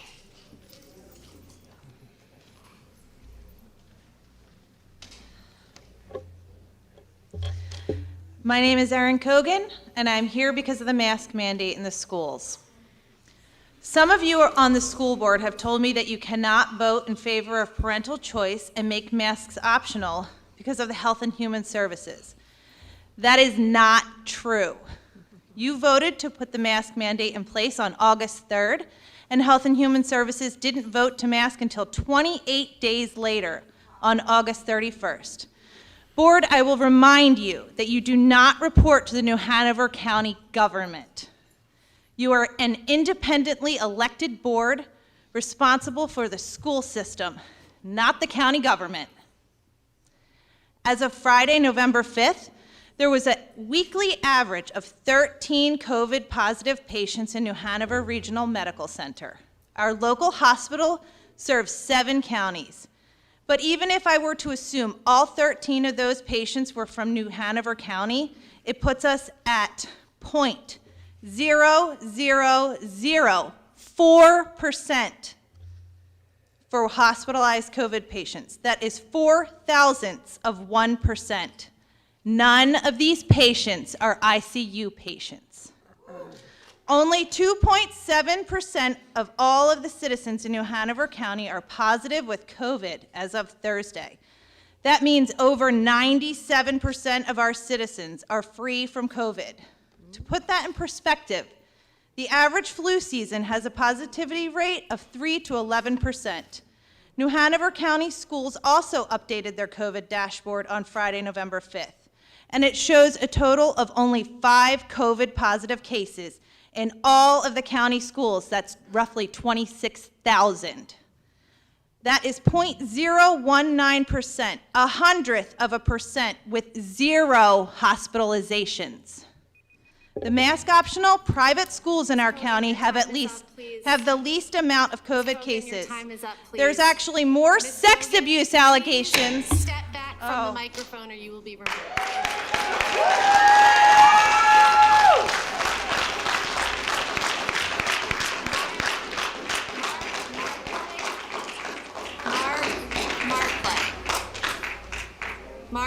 Mark Clay. Following Mr. Mark Clay, Mr. Chris Sutton.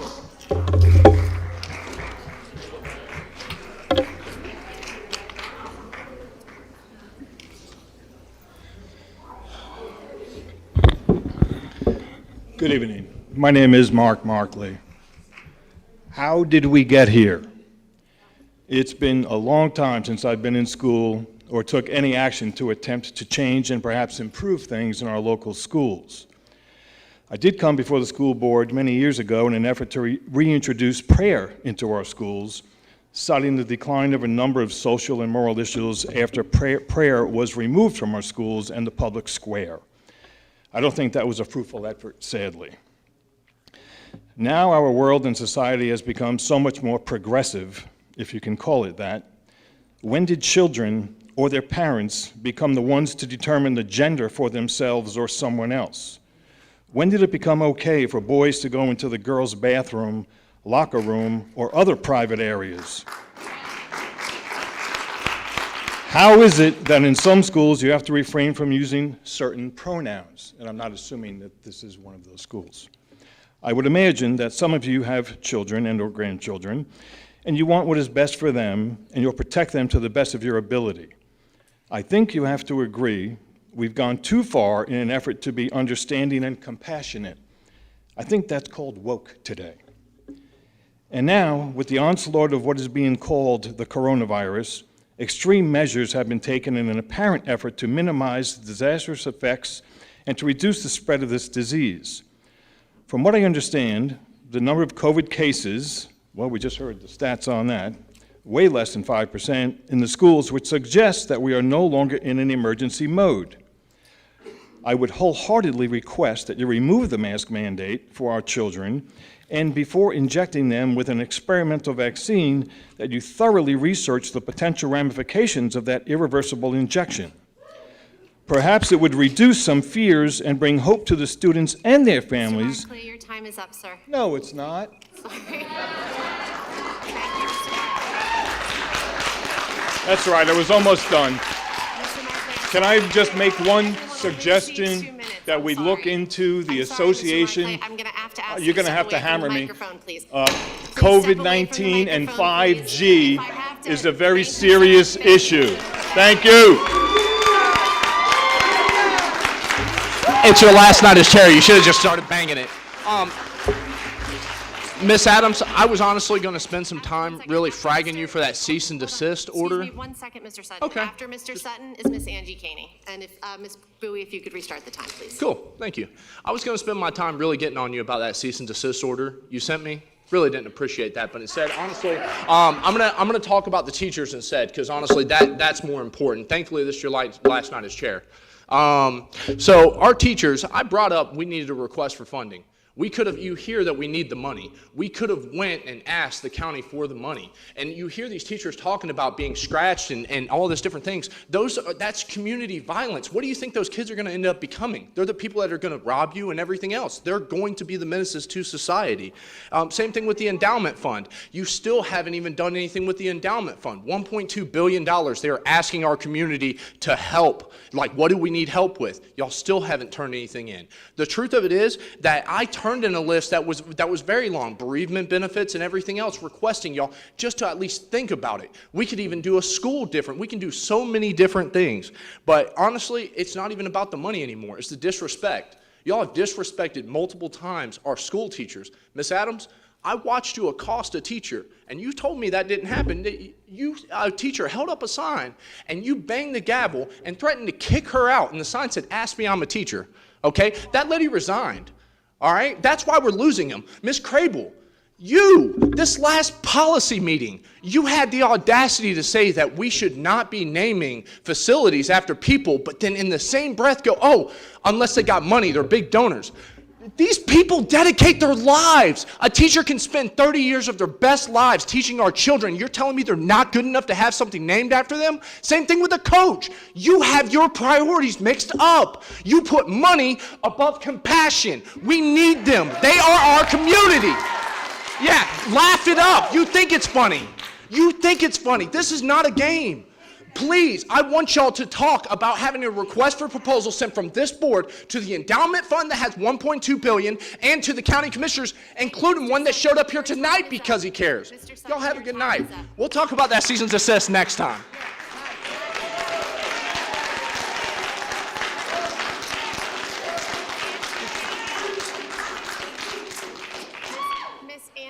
Haney.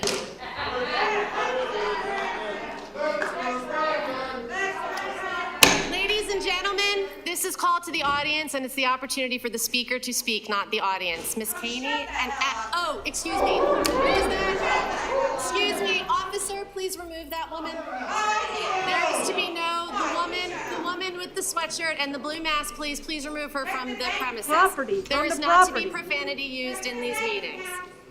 Ms. Caney, and then following Ms. Caney will be Abdullah Habdi Bin, I believe. Thank you.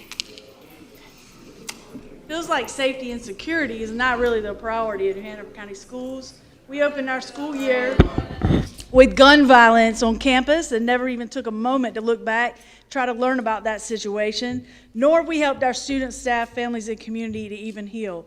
We definitely did not take accountability from the adults that failed to act in that serious bullying situation. We have instead put the entire burden on a child.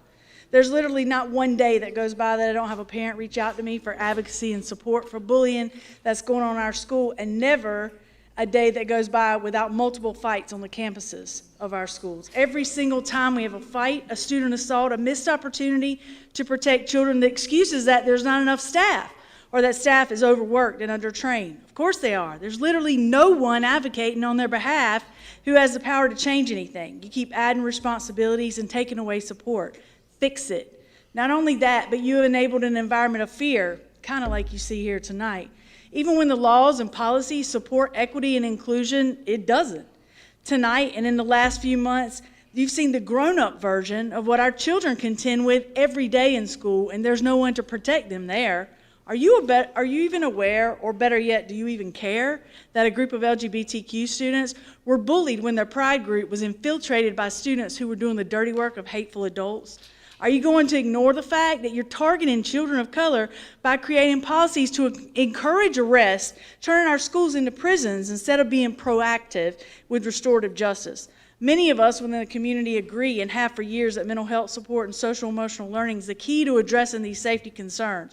There's a large sum of money on the table right now attached to the word hardscape. I sincerely hope that you use that to address equity with regard to infrastructure in our schools that need it. Reduce police presence and replace it with mental health services and support our staff in our schools.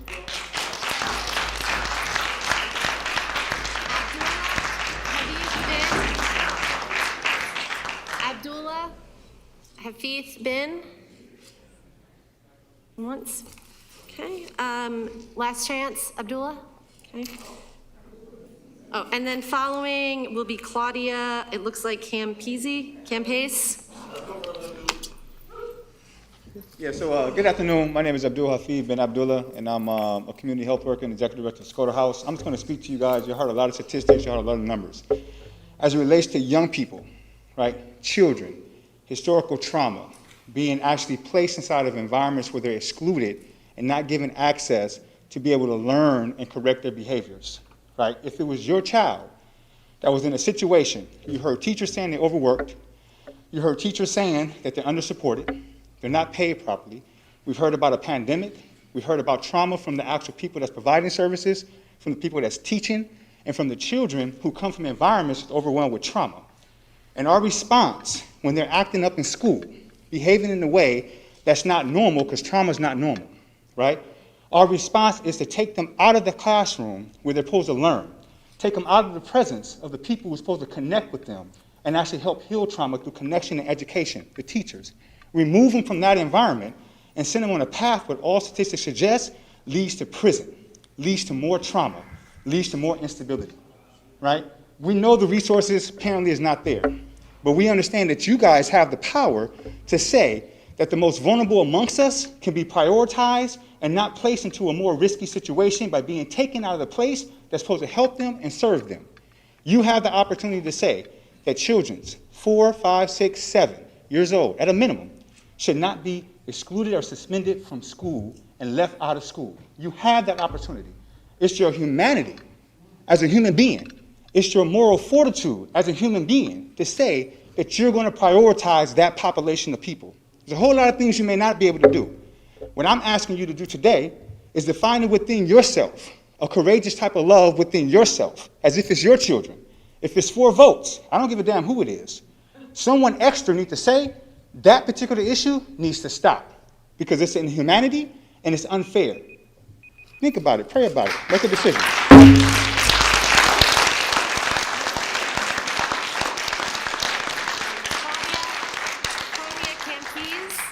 Campese?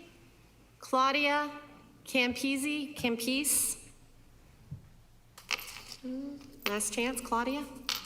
All right, and our last call to the audience is Jimmy Cadner. Jimmy Cadner. I had come here earlier within mind to talk about the unmasking just because of the amount of time that I had in the fire service, and the mask really is wasteful. But I got to say, I've switched this evening because I have 3 kids in our school. I've been here for 14 years. There was a short time that we left, and my kids went up to schools up in Pennsylvania. Very old traditional style schools. You screw up, you put your hands out in front, almost like when I went to school. The nun came over and slapped you with a yardstick and pretty much corrected the problem.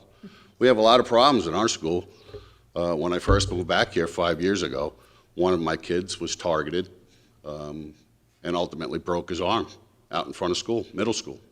I have 3 kids now, 2 in high school, Ashley High School, and 1 in Murray that have no motivation, no desire to go to school. The environment of school they feel is unsafe. They're not learning anything, and I have nobody else to blame but you guys. For 14 years that I'm here, all I've heard about is redistricting and redoing this and redoing that, and nothing ever gets done. How about we build another school? Sounds like our classrooms are overloaded, our teachers are overworked, the kids aren't learning anything. Last week, 6 days in a row, Ashley High School had a violent fight, all over social media, to the point even where some of the staff are filming because they don't want to get involved. And nobody here does anything except slam a gavel and tell people that they can't talk anymore. But nobody does anything about it. What are we doing about it? You guys are all elected. We all tried to put people in here to do and represent us and do for us. You haven't done a damn thing. The kids are all going to school and running the roost, basically. They are, as the joke says, inmates running the asylum. Well, we have kids running it and teachers that can't even speak up for themselves because they'll get fired by a superintendent or they'll be disciplined in another way. And you guys better step up to the plate and do it because there's a lot of us parents out here that are really pissed off with all of you.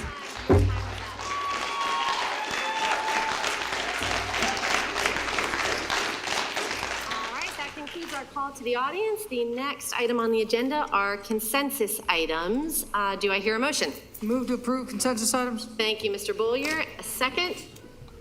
Second. Thank you, Ms. Walker. Any discussion? All those in favor say aye. Aye. All those opposed? Consensus items are passed. Before we get into old business, why don't we take a quick 5-minute break? 7:25, we'll come back. All right, good. Thank you.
Can you, I'm gonna.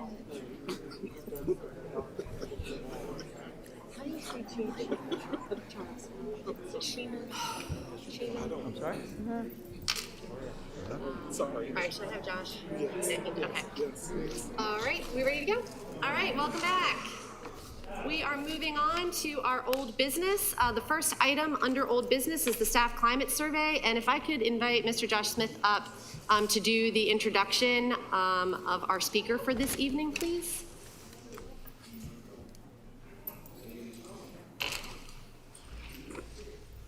Hi, good evening again. I'll take the opportunity to introduce Mr. Chima from POSSIP. This is a survey organization. We reached out to several vendors and had some demos, and this was quite impressive and wanted to bring it to your attention this evening. And I'll ask Mr. Chima to come up and provide an overview of this capability that we're quite excited about. Welcome, Mr. Chima. Thank you for being here.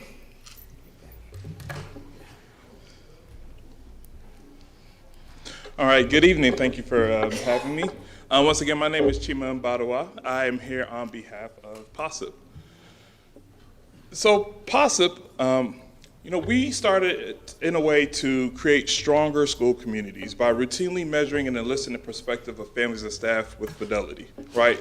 Not only looking for just a one and done, but how do we consistently listen to our stakeholders throughout the year?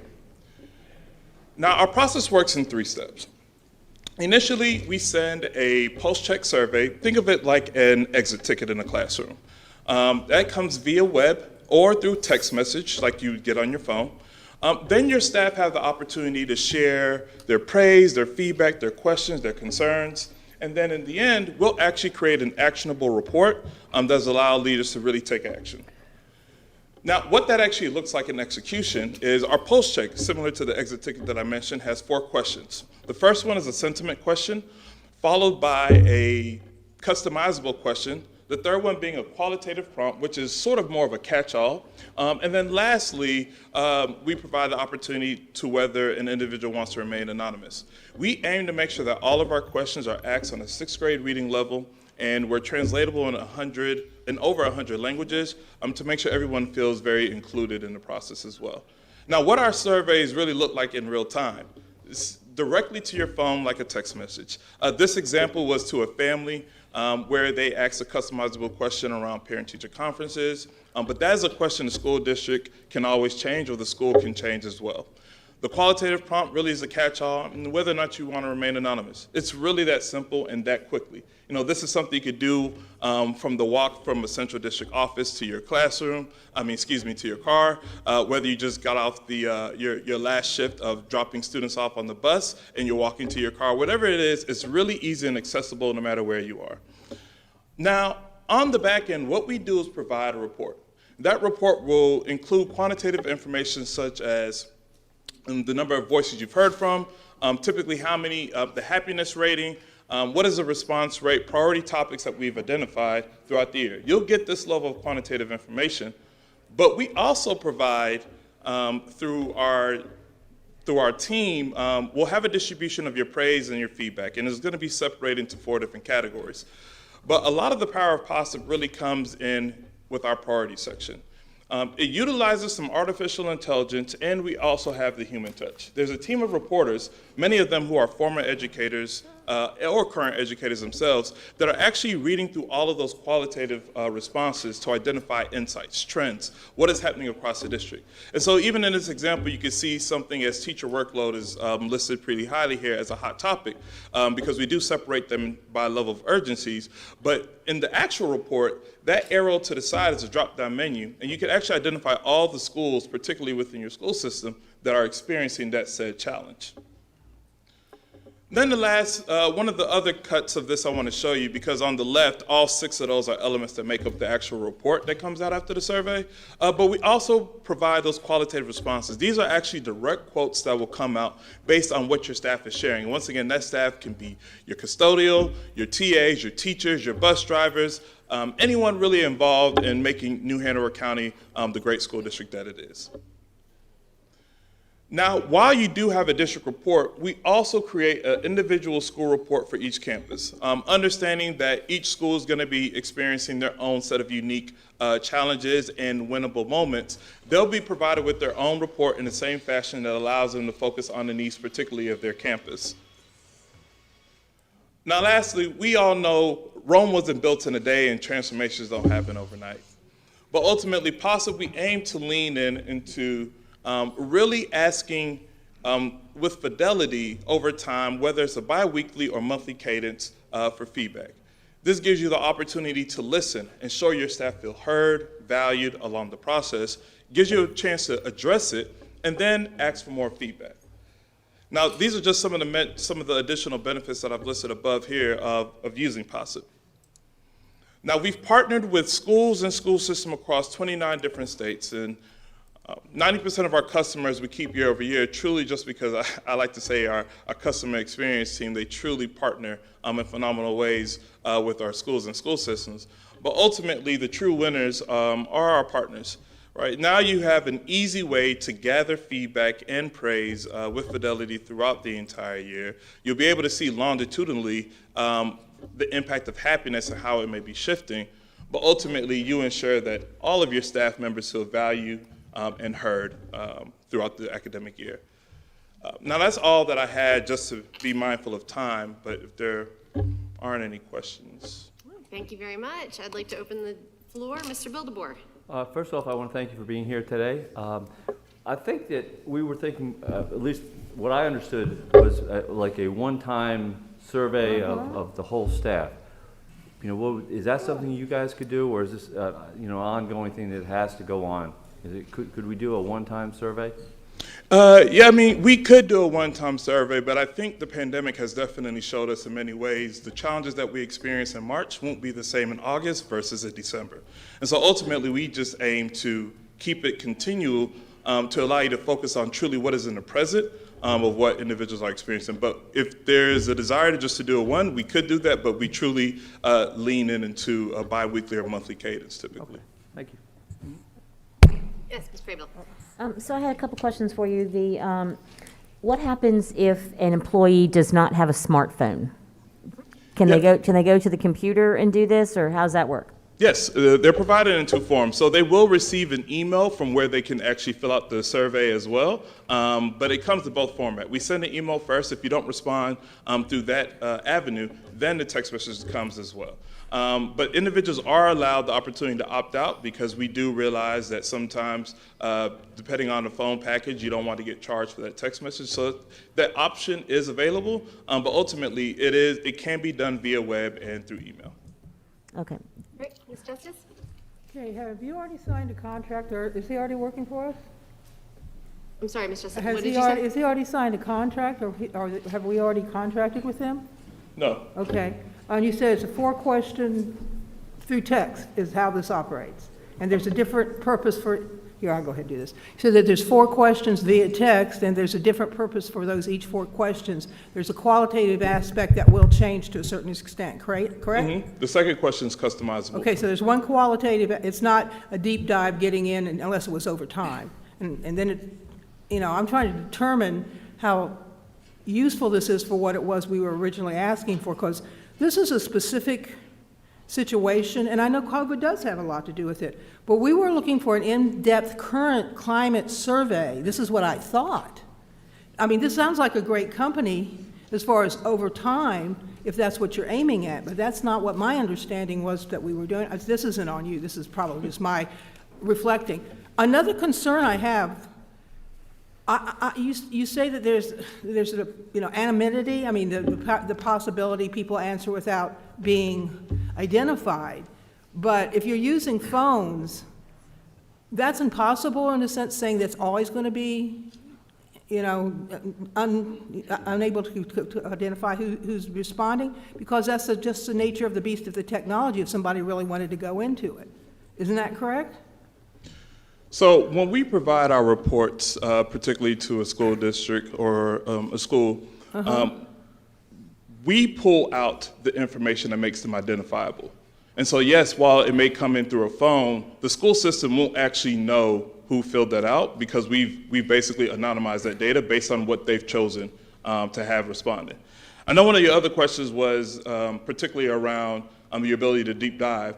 And what we found is oftentimes when you think about a series of questions, we tend to plan those out over time, allowing more of a focus on each particular question, and also likely to gauge greater responses. I think, if you consider many surveys that typically tend to be 30 or 40 questions, 50 questions, sometimes people do experience fatigue. And so ideally, we like to separate that out over time, which allows you to continue to gauge responses. And I understood that, but I mean, my concern wasn't that what you're doing, but it's not what I thought we were looking for as a district. When we first requested this, I think it was during the last meeting. And time was of an essence because we wanted to get this done as rapidly as possible in order to gauge. You saw, well, you're not, but this is the reason was for what we saw just, the last half hour or hour. Another thing, what if people don't want to participate? How do we, they don't have to deal with this.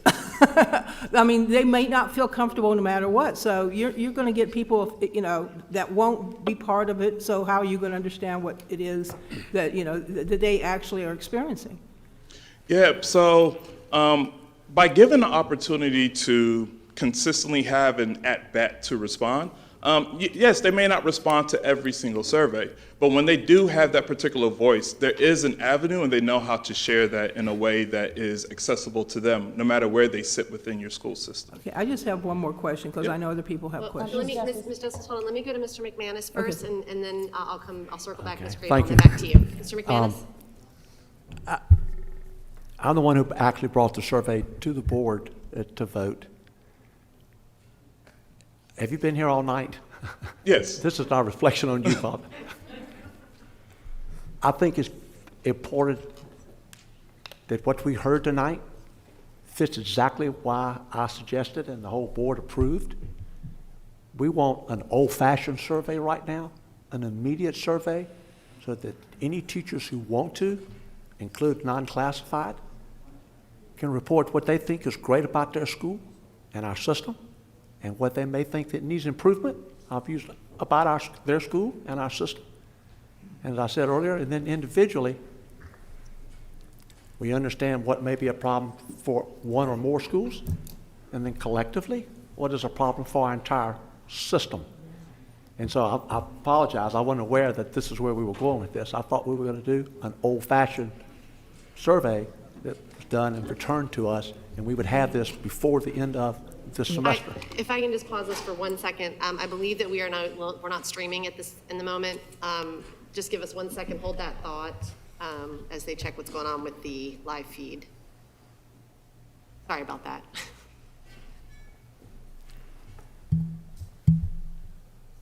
Yes, ma'am.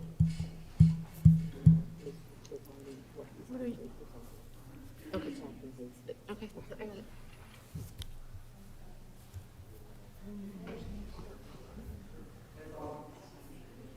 Streaming? Okay, all right. We are back. Good to go? Okay. All right, here we go. So Oh, sorry, I'll take the continue. opportunity, if I may, to answer Mr. McManus and Ms. Justice in regard to the rationale as to why POSIP. So I mentioned to the Teacher Advisory Council, which is integral to really representing teachers, that we wanted to take that opportunity and scale it out to every teacher. You heard from a group here, we hear from a group there. We want to provide that opportunity to all teachers, to all employees across NHCS. And I will obviously do the will of the board, but the rationale, just so you understand, is comprehensively and with fidelity in a third party, not a survey monkey survey administered by us, but with a trusted third party to do so with fidelity and over time to iterate is the rationale to get there. I think the snapshot, and we also aren't equipped to pull out anything statistically significant as they're equipped to do. And so I just wanted to provide that context as to why we went this way in terms of something that was immediately available and to get after comprehensively and professionally answering some of these questions and allowing the administration and the board to iterate over time and look at those hot spots and areas that we are improving and continue to improve upon. So I offer that as in terms of rationale. We'll obviously execute the will of the board with regard to service. Well, forgive me, I'm not trying to put anything on you. So you in a position to do a survey where we can get the results back before we quit for the first semester? Pasa? I'm sorry, what's the question? I'm sorry, I was asking. Yeah, typically, after each one of our surveys, it takes 24 to 48 hours to Okay, give you that do we, report. I think the board would like to see the questions that are asked and maybe add some of what they think might be important, and maybe delete some that we think are not important. Well, yeah, I'd like to see the survey, the questions that we're going to allow the teachers to answer, because I want them to be able to answer about everything. I understand. We need to reevaluate the possibilities with this particular organization in terms of modifying multiple questions, because there's the one question that's modifiable for the qualitative source, and then the 4 that are static over time. So we'll look at possibilities. How soon could you let us know what we're looking at, please? In terms of developing a survey, providing it to the board for approval, and administering and requesting feedback, that's near immediate. The concern from a communications perspective is the fidelity and statistical analysis that needs to go into getting something that's of high quality and high fidelity. So if it's a survey, I keep using the term survey monkey, but if it is a survey to go out right now, one snapshot in time, we can accomplish that. We just are not equipped to crunch it statistically significant enough to provide fidelity, is the concern. All right, let's go to Ms. Craybill and then to Ms. Justice. Yes, so thank you for being here. I have a question regarding the services that you would be providing for us, not whether you're giving us what we asked for.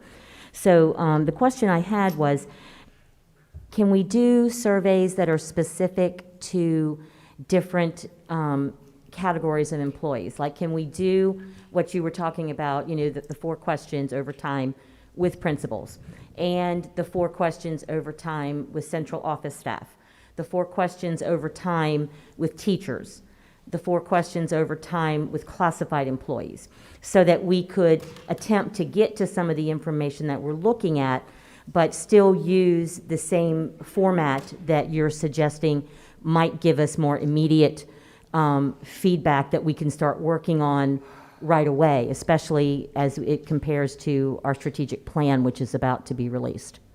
Can you do that? So just to clarify, your question is surrounding our ability to segment different populations of your staff within the district and ask some very specifically targeted questions along with the format that we have in place? Yes, and I'm not even suggesting that they necessarily get their own individual questions. I mean, if the questions are ones that you have experience with these other 4 school districts in asking, then we can ask those across the board, but to narrow our focus on the people who are taking it. So because maybe the central office staff sees these issues as something completely different than what the principals think, and the teachers will see something perhaps completely different than what our principals say. So I'm just looking to see if your services can do something like that. Yes, we would be able to. Thank you. All right, back to Ms. Justice, and then Ms. Walker, do you have one? Okay, is this a new company? How long have you been in operation? So POSIP was founded, I'm not sure the exact year, I believe 2015 or 16. Okay, so it's probably has to do with the great technology that's being developed constantly. It sounds like, and I understand the fidelity over time because you can get feedback and understanding, but this is not, I'm shocked, I'll be honest. This is not what we had requested. And I think over time we could look at something like this for sure, because that'd be a good way to monitor what's going on. Although, we would have to figure out ways to make our staff and our community feel comfortable about the ability to keep things private as far as identifying people. But otherwise, I thank you for coming. I appreciate this. But as I said, this is not at all what I expected and what we requested. But I do think over time, something like this might work, but tonight, I think we should really talk more about what it is we requested. Thank you. Okay, thank you for coming. So I guess it seems to me that majority of board members were thinking of a different type of survey, and I think Mr. McManus, when he brought it up, I think we all were kind of on the same page there. I mean, I think this is a great program, but I'm not sure if that's what, you know, we could use it for what we need right now. I mean, I do like it. It's looks like user-friendly, but if we're trying to do a climate survey, I think Mr. McManus's point was that we need something now for all the staff. And so I think maybe we should, you know, take a pause and figure out what we really want. We were expected to vote on this tonight? This was not as an action item. Okay, thank you. I would just like to say I appreciate that the school system is looking at a modern approach. This is very much in line with where corporate America has gone with getting daily pulses and being able to create, you can see the trends as they're being created. So I appreciate that. I think that's important for us to be able to see the culture of our organization. Are we moving in the right direction, or do we need to pause it and back up and reframe? You know, this real-time data is important, and I think this is fantastic. So thank you very much for being here tonight and sharing what POSIP can do. Madam Chair? Yes, Mr. Willier. Yeah, thank you very much. Honestly, it wasn't really what my thought process was, but it's very interesting. And I actually kind of, I like this approach. You know, I think it might offer us something a bit more innovative and a bit more, you know, on the ground, ground level view of what's really going on and how people feel about the work we're doing in New Hanover County Schools from a whole variety of different people. And I don't necessarily think that one excludes the other. It sounds like Mr. Smith was pretty clear that he could provide us with a deep dive survey, but I don't think that should preclude a potential partnership here, because I think what you have to offer is very valuable, and I appreciate it. Okay, any other questions? What would this service cost us, you know, in a year's time, or are we charged per survey, you know, per time we administer it, or are we charged on an annual basis? Like, do we contract that way? How does a contract work? Well, typically what we do is identify the number of staff that would need to be surveyed, and then it also depends on the number of surveys you'd want to administer throughout the year. From there, we'd be able to develop actually what the pricing cost would be. So there's some varying factors that keep me from actually being able to give you a hard number without identifying some pieces. Mr. McManus. Who determines the questions based upon what we heard tonight is disturbing. If it didn't get my attention or anybody else on sitting up here tonight, then we're everything we were called. That's what I want to find out. I want people, if they will, to tell us what is good at their school and what is good in our county. I think we have a lot, but we also have room for improvement. And I heard it loud and clear. I heard it before tonight, but tonight,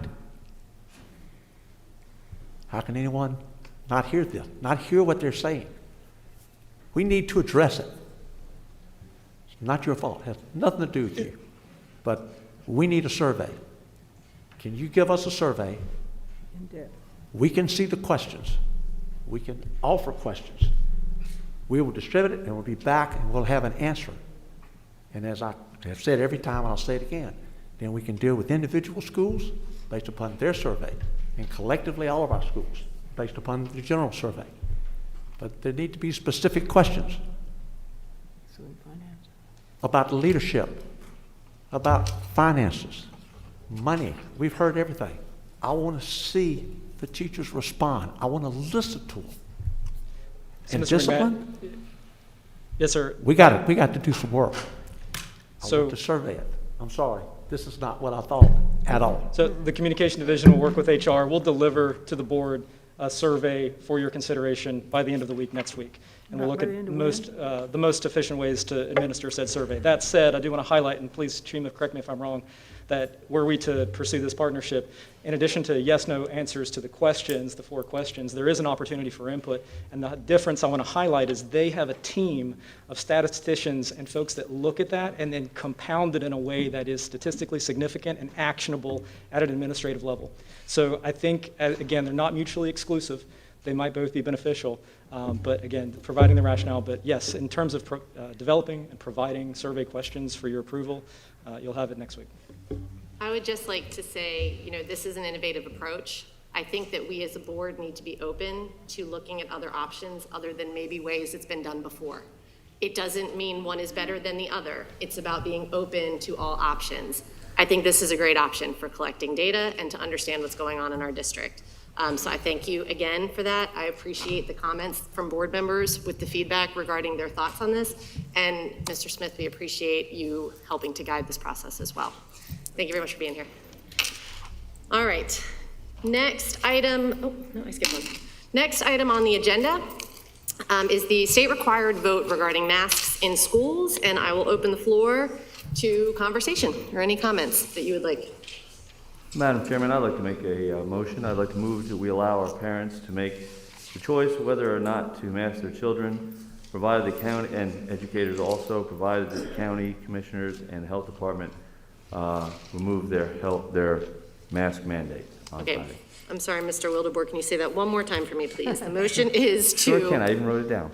I move that we allow parents to make the choice whether or not to mask their children, and the educators also, provided that the county commissioners and the health department remove their mask mandate.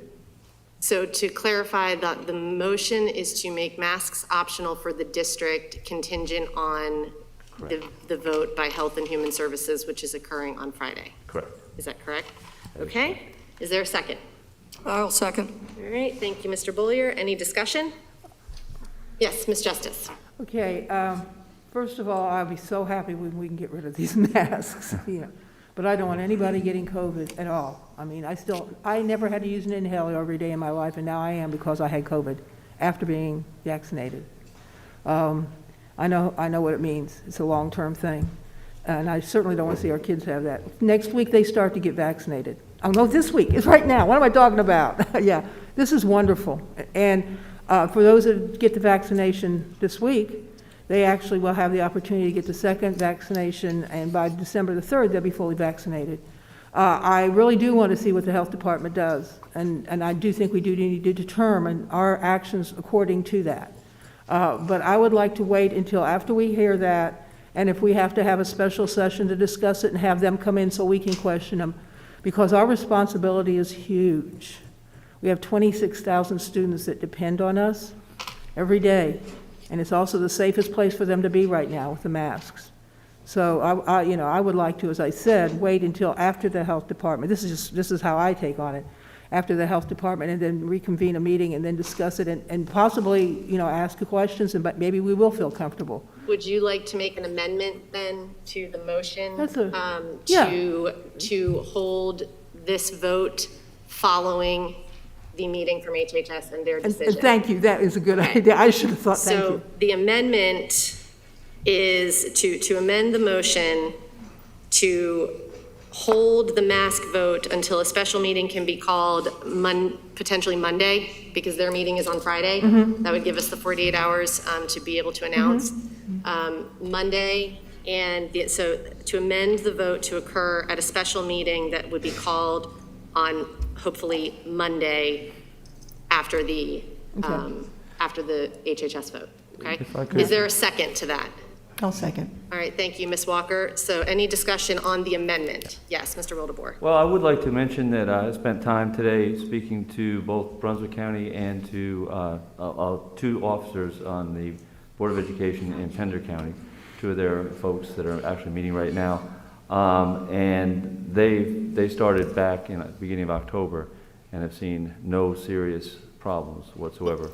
Mr. Wildebohr, this comment specifically is to the amendment. When we go back to discussion about the motion, but this is for the amendment to hold the vote until next week when we do a special meeting after HHS makes their vote. Yes, Mr. Bullier. I think Mr. Wildebor's original motion sort of satisfies what we're trying to accomplish. And I don't think anybody's ever going to feel one way or another, with regards to 100% safety. I just think that, a longer discussion, and I know Ms. Justice mentioned vaccines.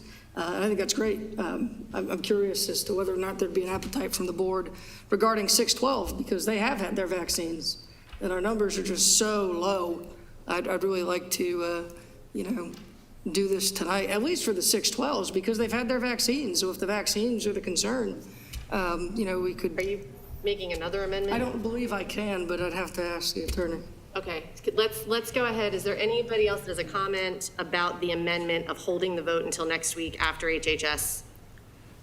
I have a question that I don't know if anyone here can answer, but after the health department makes their recommendation, yes or no, to remove the mandate, do the county commissioners have to approve that?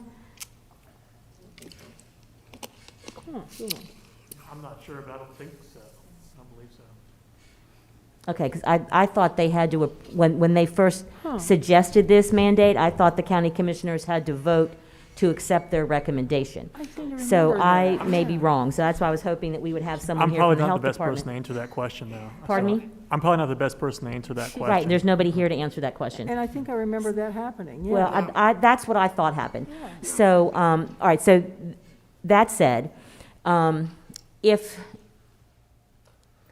I really don't want to make a vote on something, making it contingent, because if they say keep the mandate, then we already have to, we have to go back and change our position.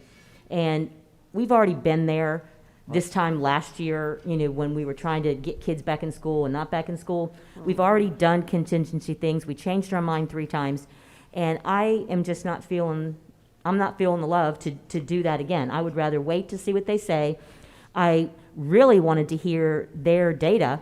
I was at the Brunswick County Board of Education meeting last week, and they had someone from their health department give them their specific stats on the number of cases, the number of transmissions, the number of, and then their information office gave their student support office gave information about their personal county-specific information. So we don't have any of that tonight, and I'm upset that we don't have that information. So I don't want to vote without having that information before us. All right, so let's go ahead and let's. Can I, with the amendment, can I add to my amendment that the health department be there when we make the decision so we can question them that if we do have the meeting? So did we get a second on the amendment? I'm sorry, I'm starting to get lost here. Yes, okay, so the motion is to amend the vote to hold the mask vote until after Health and Human Services takes their vote on Friday to a meeting on Monday and with the health department present. Would you second that, Ms. Walker? Can I clarify? Yes. With this special meeting, will they be at our meeting on the? That is the request. That's the request. I think it's fair if we can do that. I mean, at this point, do we know if they can be there? We don't, but we can probably make Okay, that well, we'll happen. try then. Yeah, then I'll second So that. discussion on the first and the second, Mr. Wildebohr. Well, just a point of order. I did get a response from one of the county commissioners, and her response is the HHS has the authority to vote the mask mandate away. County commissioners do not have to vote or say in that. Thank you. So that is the answer to that. All right, so let's go ahead. This is to vote on the amendment to hold the vote until next week in a special meeting. And so, Ms. Bowie, I have a feeling this one is going to be split. So let's go ahead and do a roll call, please. Ms. Adams? This is for the amendment. Aye. Mr. Boyer? No. Ms. Justice? Aye. Ms. Craybill? Aye. Mr. McManus? Aye. Ms. Walker? Yes. And Mr. Wildebohr? No. Okay, so the amendment passes to hold the meeting on Monday after the vote. And then, Mr. Shive, do we have? So now the motion has been amended And so the board will not need to vote on the motion as amended. Okay, so now is there a motion to vote on the motion as amended, which is to hold the mask vote on Monday, hopefully, after the Health and Human Services meeting, once we have that information with the Health Department present? Yes.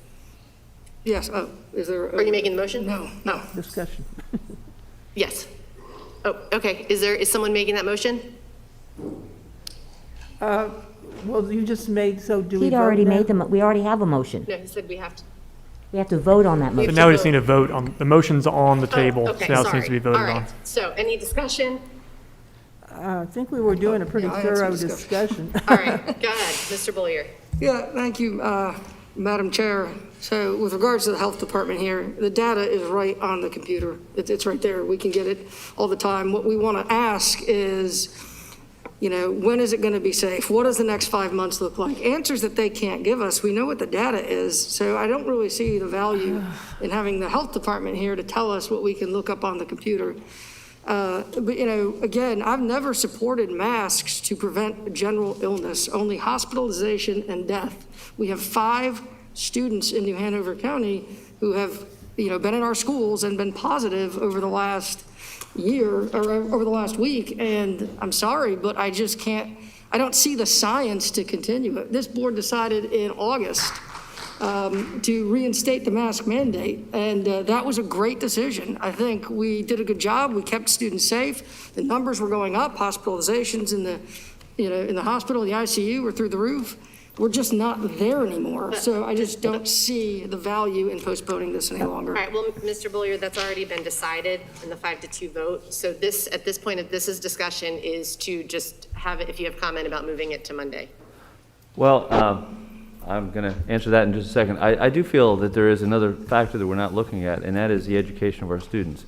As a former elementary principal, when you're working with a kindergartner or first grader on the basic words, and Dr. Faust can back this up on sounds, you can't do that through a mask. So I think it is imperative that we do it as soon as possible. I would love to do it tonight, but if we have to wait till Monday, I guess we're going to have to wait till Monday. For all due respect, we are going to talk about this on Monday. So if this is about why we should or should not be wearing masks, we will talk about that at our special meeting. But if this is about the item that's on the table, yes, Yes, Ms. Graybill and then Ms. Justin. The question, another point that I wanted to ask for the health department is the quarantine rules.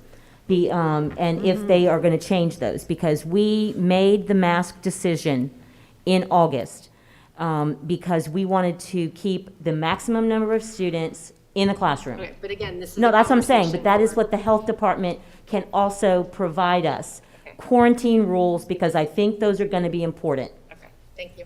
Ms. Justice. Well, basically what we've already said, I want to ask questions of the health department. You just can't get it online. These people are professionals. Online's not professionals that can answer questions.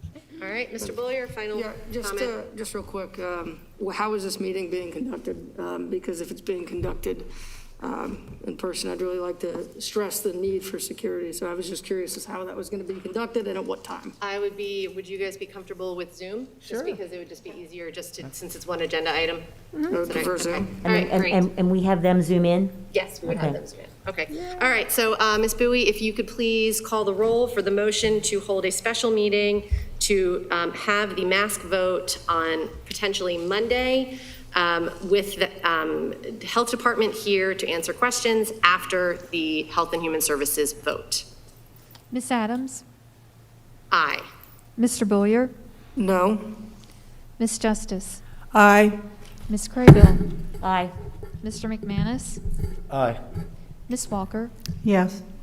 And Mr. Wildebohr? Can you restate that again, Ms. Adams, please? It's to have them, to have the mask vote at a special meeting on Monday with the Health Department present after Health and Human Services has made their decision. I guess better than nothing. Aye. All right, motion passes 6-1. Thank you very much, board members. Next item on the agenda are the policies for second reading. And I believe, Mr. Bullier, I'll pass it to you, and Mr. Wildebohr. You got first okay. reading. First reading. Yeah, Madam Chair, thank you very much. The policies before you have been discussed by the Policy Committee. They were on for first reading last month. I have not heard questions or concerns from board members regarding anyone, so at this time, I would ask for a motion to adopt these policies by consent. All right, you've heard the recommendation. Is there a motion? So moved. Thank you, Mr. Wildebohr. Is there a second? Second. Thank you, Ms. Craybill. Any discussion? All those in favor say aye. Aye. All those opposed? Policies 6400, 6401, 6410, 6420, 6421, and 6500 have been approved. Thank you very much. Next item on the agenda is the capital outlay budget amendment and transfers. Mary Hazel Small, and it looks like Mr. Eddie Anderson are also going to be joining us. Welcome. He's here in case there's questions, but thank you. Tonight I'd like to present the capital outlay amendment to carry over funds from projects from the prior year, as well as to transfer funds necessary for the Brogdon Hall repairs, and also for mobile unit relocation. And so the funds are transferred from project savings, as well as deferring 3 projects that are listed: the Coddington site repairs, New Hanover's George West roof, and the Laney Band Room HVAC. And as soon as additional capital funds are available, we would rebudget those projects. So either of us will be glad to answer any questions you have. And then also attached is all of the outstanding projects for capital. The list is a little longer than it actually is, because we're keeping all the bond projects on until we're finished with the bond. But the total budget for capital will be, or for the current year, is $11,391,285. Okay, great. You've heard the recommendation. Is there a motion? I move we accept the budget amendment as provided. Thank you, Mr. Wildebohr. Is there a second? Second. Thank you, Mr. Bollier. Any discussion? Right. All those in favor say aye. Aye. All those opposed? Thank you. Budget amendments and transfers are approved. Thank you very much. Next up, North Carolina Education Lottery application. Mr. Anderson. Thank you. Good evening. As Ms. Small said, one of the projects that we deferred was the Coddington site improvements. We have not submitted that lottery application as of yet, even though it was approved in the capital budget. So there's no reason to delete that or ask for it back.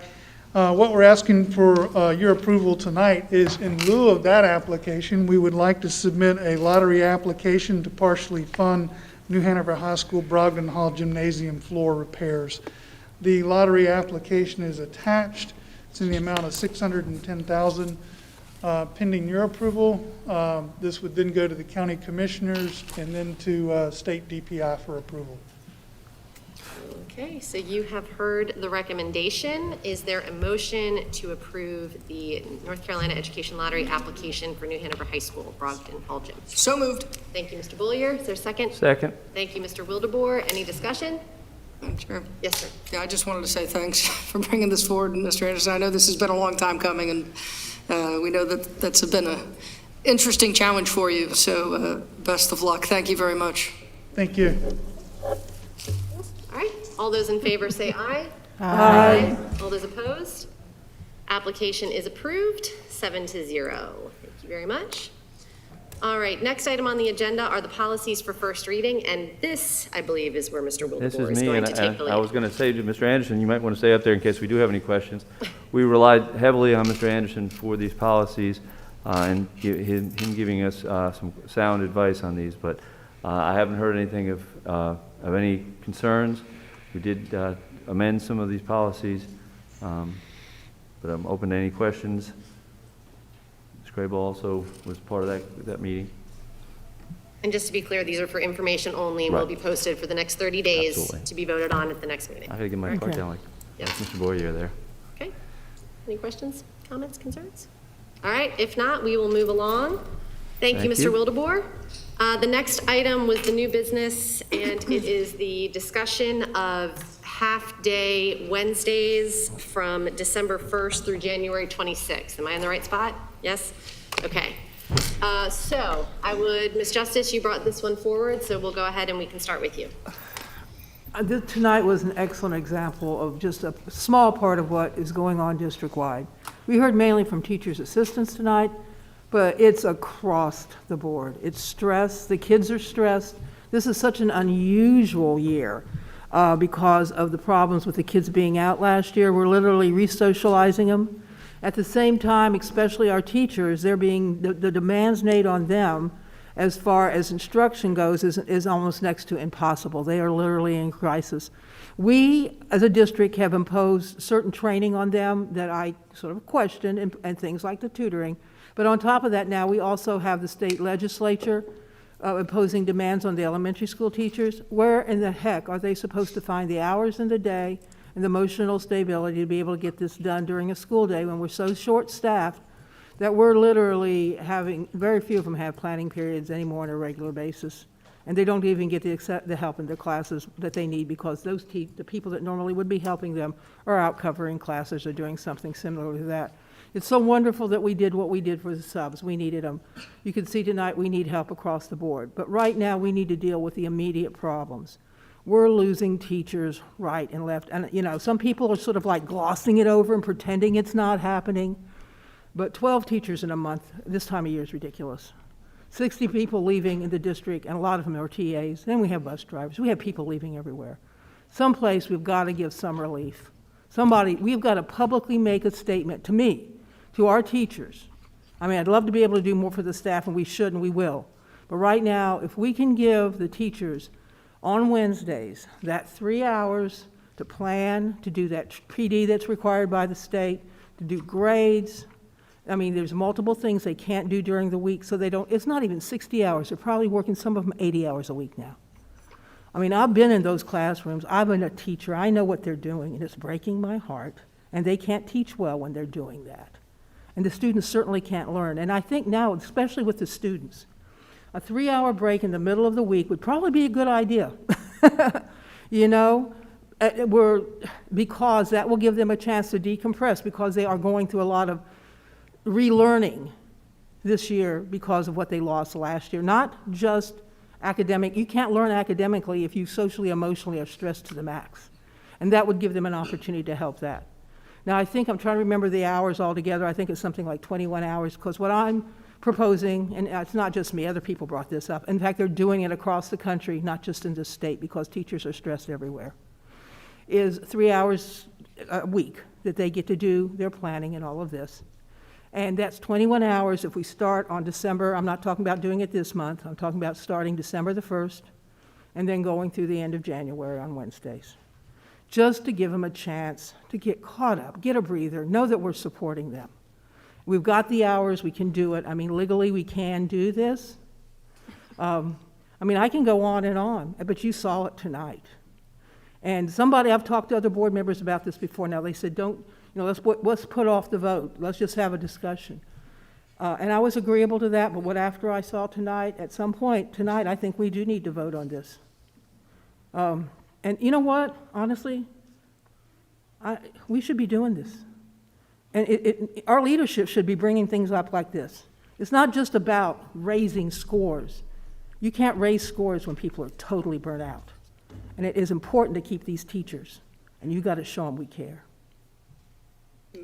Yes, Mr. Bullier. Yeah, honestly, if there was anything that I could do to help a teacher, I would do it. I am a teacher. My wife's a teacher. I love what they do, and I see the struggles, and I know they're real.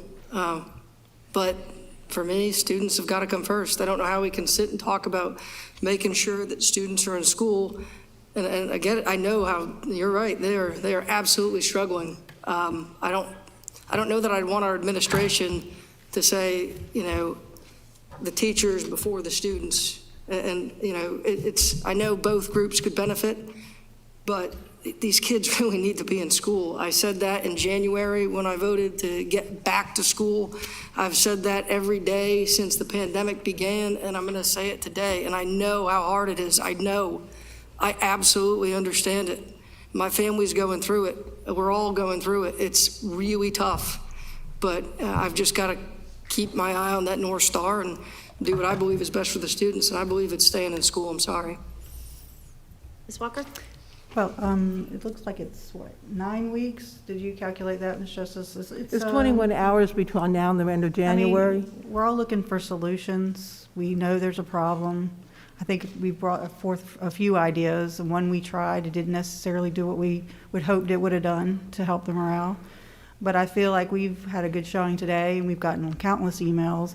I feel like it's not too much to ask to relieve stress. And if staff morale is an issue, we don't want more teachers quitting and being under the stress that they are. I don't feel like 9 weeks, is that much to ask.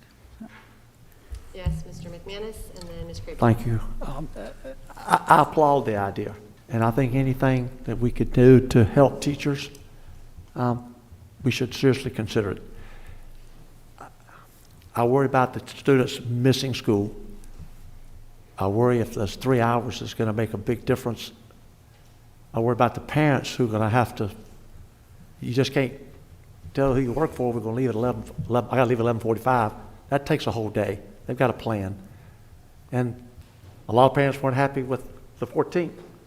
I understand. Well, we were trying, and we still need to try. I think we heard what we need to do for teachers, and hopefully we'll make a point to seriously look at these and make decisions. Discipline. I'm sorry, that's a big issue. We have to discuss it. And I get more complaints about that than everything I put together. Pay. I don't know how our funds are allocated. I guess I can go back and look at the notes. My understanding is we are paying TAs in the middle and high school, please correct me if I'm wrong, to cover for classes where we don't have a teacher. TAs are already, they're being used, and then they're not even in the classroom, but we're paying them to cover. I think we're also now paying teachers to cover. Am I accurate so far? Because of the lack of TAs, teachers, etc. They are losing their planning period. My understanding is at the elementary school level, those teachers are not paid to cover after the TAs are covered. Are the TAs paid to cover? I don't know that's what I don't know. Are the middle and high school different as far as coverage? So before we start asking the questions, well, that's one of my questions. We don't have. I know, but we're talking about. Go Okay, ahead. I'm sorry. Just bring that question. So I think they told us discipline, fair pay. If we're doing something in a high school and middle, which is what I think I understood before tonight, and we're not doing it for elementary, then we need to do it for elementary as well. And so I think they told us exactly some of the things we need to do. I applaud that we have new ideas, new concepts, new training. We have all types of workshops. We need to back off. As someone said tonight, sometimes the basics are the most important. Spend time teaching. And I think that would help. I think we heard that loud and clear. They're overwhelmed. We need to listen. And I'm not running for office. Ms. Craybill? So it's my understanding that what's on the table is for us to talk about the half days, not what we can and should do. That would be. Well, this is part of what we might want to do other than the half day. I know, but what Ms. Justice has brought forward is for us to discuss the half day on Wednesdays. So I would like to hear from Dr. Faust or anyone on his staff to talk to us about the impact on instruction, the impact on classified staff, the impact on the school calendar, all of that. So I would like to hear from you, if you don't mind, or any one of your staff over here on the other impacts, because what Ms. Justice brought forward was let's talk about half days, and then we get to all the other things that we need to talk about under a separate topic so that we can really focus on that. That's what I would like to. Thank you, Mr. Craybill. Before we do that, Mr. Wildeboer, do you want to wait until after they've presented, or do you want to make your comment? Well, just really quickly, I won't take very much time, but I'd like to agree with Mr. McManus. I think we need to look at everything we can. Like, is there a possibility? I've heard that there's a possibility of taking the letters training at a later time. I mean, that could be huge for a lot of our teachers. Instead of having to take 3 hours on Wednesdays, maybe we could, take that off their plate. So I don't know, I would ask that question to be added to the rest of the questions that have been asked. All right, Dr. Faust.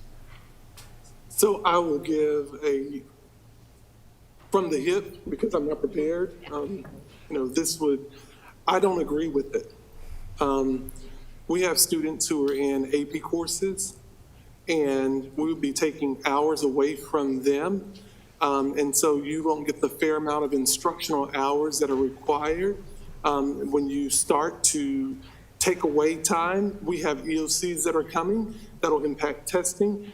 We may look at it and say that we aren't really concerned, or we shouldn't be concerned about testing. However, the state has not given us any waivers at all. And we can jeopardize schools and going into lower ratings for grades. And so then what do we tell people? What do we tell them when we have individuals who are supposed to take an AP test in the spring and we've shortened their time? What do we tell students who we shorten their time for the EOC that they're taking in a couple weeks in December? What do we tell them? Because that will impact their grades, which is 20% of their grade. What do we tell them? What do we tell parents who have to take off from work? Some of our employees sitting in here are parents also, so it would impact the employees here. We have to really think about what we are doing and what we're asking. I get it. I get it that you want to help, but you've got to allow us to do our jobs. And I would be more than happy to sit down and talk with you prior to you bringing it to the board, because we can help problem solve. None one of my staff is prepared to talk about this. So I'm sorry, but we can't help with this because they're asking me questions and I have questions. And what the theme I heard was pay. That was the theme that I heard. I heard the theme pay. I heard the theme discipline. We don't suspend 4-year-olds. That was the other thing I heard. We're not suspend. We have some things that we've got to do some diving in on, but I don't think you're going to get to it with a half day off. Even in speaking, because I do talk with our teacher advisory board, that wasn't anything that they wanted. They said that's a wasted day when you do half days, because everything is consolidated. And their biggest thing was the calendar, the compressed days. That was their thing, the compressed days. So I don't want to put the staff in front because they're not prepared to talk about this. Ms. Justice? Okay, originally, we were talking about discussion. I guess the passion of what I experienced, and I still think would be important, that we could vote on it tonight. I'm disappointed because I've brought this question up before. I got memo information, couldn't get feedback. I think we all need to listen to it, not just pick up a phone and one person do, and that's why I wanted this discussion to happen in person. It would be great if maybe we amend our meeting on Monday and have his staff bring in information, more information. I've worked in schools before where AP classes, I'll just use them for an example. AP classes, what they did is the kids met anyway when the school was closed. Yes, I have. And you can there's different ways you can work things out. So if that's the only thing that's affected by the hours, compressed classes, discipline, one of the reasons we're having discipline is so everybody's stressed out, the teachers and the kids. So I said that in the middle of the week for those 3 hours, that would help with the kids' stress. Parents, last year parents had to suddenly, without meaning, none of us wanted this, had to give up 7 months of figuring out, or had to work out 7 months of figuring out childcare. I think 3 hours for, I think, 6 days altogether, spread out over 2 months, would be worth it to keep our teachers literally, because right now, they don't have the time to do what they need to do. And there's other work that can be done by the staff. They're stressed out too. This would be a good opportunity for them to stay on campus and do an awful lot of stuff that they can't get done because half of them are covering classes. If you do want to look at, and I did request this earlier, we should have had these questions. This is now the time then. Since we couldn't get the answers in public before, maybe we can modify the meeting on Monday. This is why we're having this discussion then. As I said, I felt very passionate about that after hearing what I heard. But if you want to wait until Dr. Faust gives more information to us on Monday, and we can pose questions to the staff and they can answer them, like, say, the AP course. Remember, we only have one more day to work. We're out on Monday and Tuesday, on Thursday and Friday. Well, then maybe schedule it for next Wednesday. We've got to, I know we've got holidays come up. We've got to do something. We just can't keep doing this. I would like to make a comment that back when we were talking about AB schedules and trying to figure out what was best for students, I believe it was Dr. Smith that said Wednesday was disruptive because you've got kids, we talked about having them out on Wednesdays, right? So if you've got kids that come in for 2 days, they're in their routines, then we send them home for half a day, then you're then having to reset for 2 more days. I don't think Wednesdays are a smart idea from an academic standpoint. So that would be my first thing. Secondly, half days are tough instructional days. And by making them half days, you're losing essentially really 7 to 8 days of instructional time. Let's be honest. You're saying 3 hours of that day, but truly you're losing a full instructional day. I can say this as a parent. I don't want my child to lose 8 days of school between now and the end of January for the instructional benefits and the academics that he is going to school for.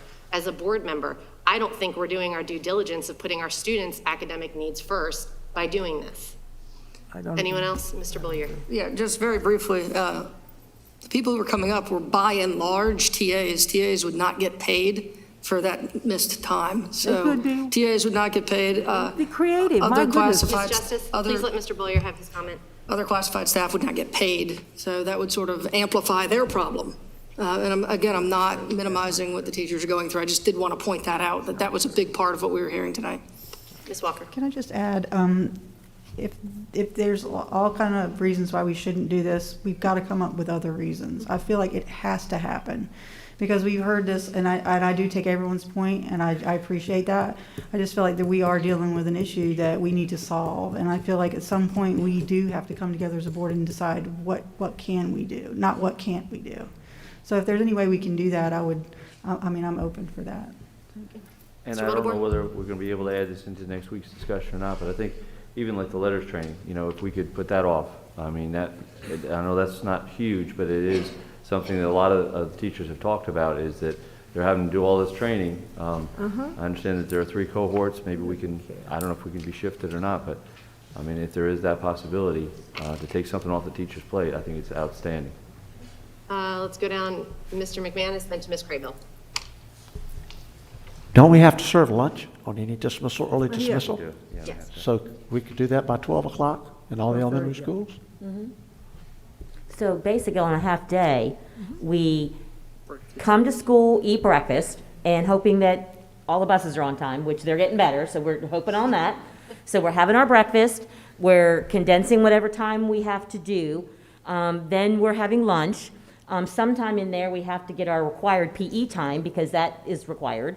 And then kindergartners have to have a nap, and then we pack up our book bags, and then we get on the bus to go home. So, I've been in the classroom lately, and half days, really, not to minimize what teachers do, but they are trying to cram things in sometimes. And then if you have an itinerant class, sometimes those get squeezed out, and it's tough. But I also wanted to just bring up the letters thing, that I thought that was a Dr. Truitt mandate, that we really had no choice. It wasn't what we wanted. It wasn't on our initial radar, but yeah, that's what I thought, that we just have to figure out a way to make that better somehow. But there's all kinds of things. But again, I want to come back to our discussion today. Ms. Justice brought up the half-day Wednesdays. I am not opposed to putting this on another meeting where we brainstorm ideas, but I want to keep us focused on the discussion of half-day Wednesdays, so that we can just resolve that issue, yes or no. Can I make a suggestion that our superintendent's job is to make the recommendations to the board of what would be best for our school system? And so rather than us coming to say, this is what we believe we should be doing, why don't we ask him to work with his staff, which is his job, to identify ways and ideas of how we can improve morale, continue to make sure we're, giving quality instruction and trying to be innovative in our way that we are supporting teachers. Ms. Justice. That's his job. Why are we doing this now when this has been going on for months? And we could have this discussion. I have been in a classroom probably more, really I have, than anybody else up here in a regular public school as a teacher. And I've done plenty of half days. And it will work. I'm not talking about as an administrator, I've been that too. It will work and it can be productive. And I'm not kidding, the kids are stressed out. If you want to move it possibly to Fridays instead of Wednesdays, if that's your concern about the disruption. But right now, everything's disruptive.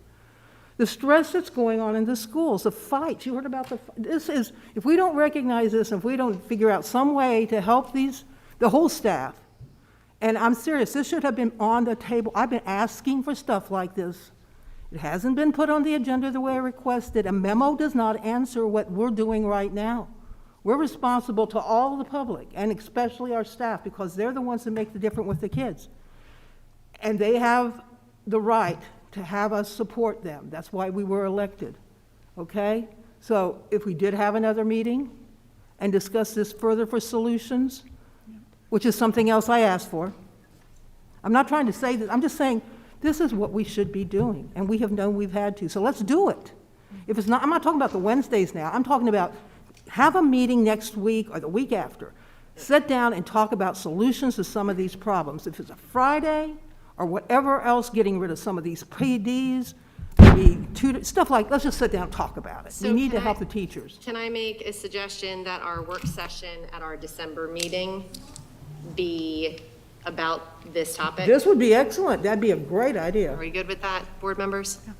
All right, Ms. Bowie, if you could make a note of that our work session will be innovative solutions to supporting schools? Yes. Does that sound good?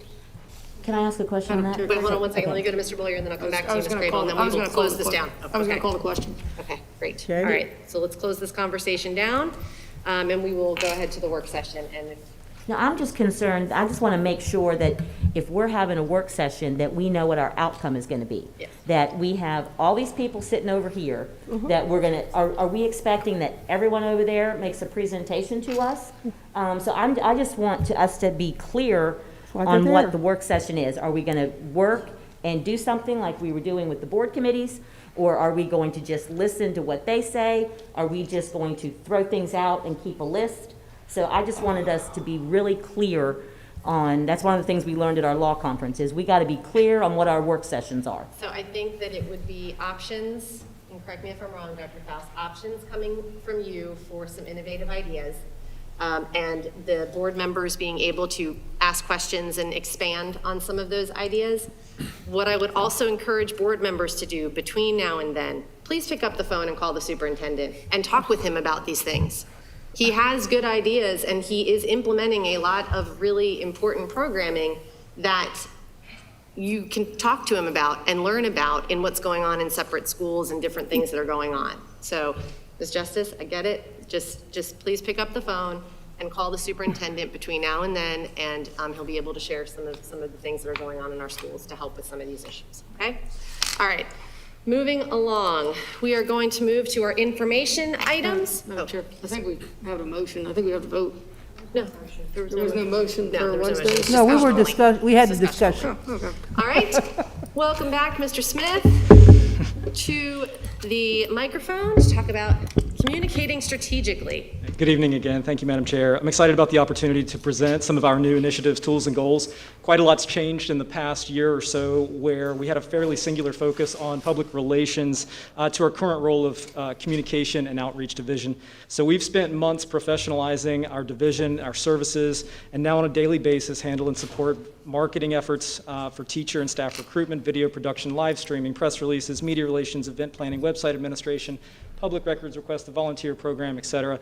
It's a lot. As a team of only 8, I couldn't be prouder of what we're building, and I'm excited to share with you that tonight. So this is our mission statement, Communication and Outreach Division. This is certainly a living document, and we will iterate over time, but our primary focus is essentially 3-part. Provide timely and accurate information to our stakeholders and families, support the district and our various divisions in their campaign and promotional efforts, and critically, develop and optimize an internal communication methodology with our NHCS employees. So what does, as my team often hears me say, what does right look like? How do we know we're making progress in this professionalization effort of our communication strategy? In the following slides, I'll introduce some of our tools, current best practices, and how we tailor messaging to specific audiences, be it internal, external, or for you, the Board of Education. But before we get to our tools, we have to define what it is we're measuring. So I'll start with a snapshot of our stakeholders and our audiences. So first, there's several ways to evaluate the effectiveness of our products. The first series of bullets is essentially a high-level overview of our various audiences by size. And suffice it to say that we have an enormous population of stakeholders and an incredible responsibility to ensure they're receiving the school-specific information they need. I'll briefly define owned media, which is just as it sounds. Those are the platforms that we essentially own and control completely. That's our social media platforms, public access station, and the ability to directly contact our families via school messenger. Earned media are essentially the stories and information you see about our organization in the media. It's important to highlight that these bottom metrics are completely agnostic as to whether or not this coverage is positive or negative, but simply the dollar amount and audience size associated with the placement were we to buy it. Yes, ma'am. Can we ask questions as it goes along, or should we wait until the end? What, if you can just, let's wait till the end, that way he can get through this Okay, that's presentation. what, okay. So here are some of our primary communication tools, so a few things to note. Our media partners here tonight, whether print, radio, TV, or multimedia, play a critical role in amplifying our message. We saw that explicitly during the New Hanover incident. As you know, we also have a district-wide tool known as School Messenger. We have approximately 70,000 students, parents, faculty, and staff that we can reach in near real time, and that capability is pushed down to the school level for principals to utilize as well. I'm also extremely excited to mention we're making great progress in reviving our All Hands on Deck initiative, which will allow for more streamlined communication between community partners and volunteers and allow us to bridge the gaps in inequities of partnership and volunteers between our schools that we know exist. And I'll happily provide additional information on that initiative soon. So external communication is likely what most people think about when discussing our mission. So some new initiatives to highlight: the NHCS Recap, our weekly video highlight, is published every Friday by 5 p.m. The division is also working collaboratively with the consultants with a strategic plan to ensure adequate feedback is received from families, community partners, and students. We're also facilitating various approved surveys and hosting virtual discussion forums. And the TV channel is currently being reprogrammed to best serve our audiences. Our website is now receiving comprehensive updates daily. Equally, if not more important than any external plans, are how we communicate with our internal audience, and that is all NHCS employees. We recently implemented a pitch form for our PR coordinators at the school level to help identify opportunities to lift up and celebrate staff. And for the administrators, we've added a campaigns and events request form for senior staff and directors to help promote their marketing campaigns and events. I'll often say to my team that we can do anything, but we can't do everything. So appropriate allocation of our extremely limited resources is critical to maintaining a high level of communication excellence. So recently you heard about our collaboration with the Literacy Project, with the Instruction Division. Here are just a few of the other campaigns and initiatives that we're working on, and we're optimizing the resources we have available to support the different stories, campaigns, and initiatives.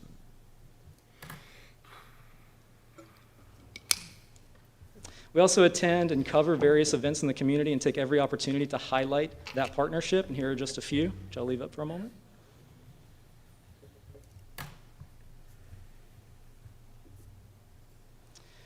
Top of mind this year specifically is how we communicate in a crisis or safety event. So we have a communication plan that is a living document and will complement the forthcoming strategic plan. Crisis communication is certainly a part of that. We took the opportunity after the event at New Hanover High School to bolster efforts to increase speed and accuracy of information transmission, and we're now obviously experiencing an unprecedented number of threats to schools, and our primary challenge is to ensure our principals are equipped to password quickly. So my team provides real-time support to such efforts, and as necessary, we'll follow up in the media or on our own platforms that I mentioned previously.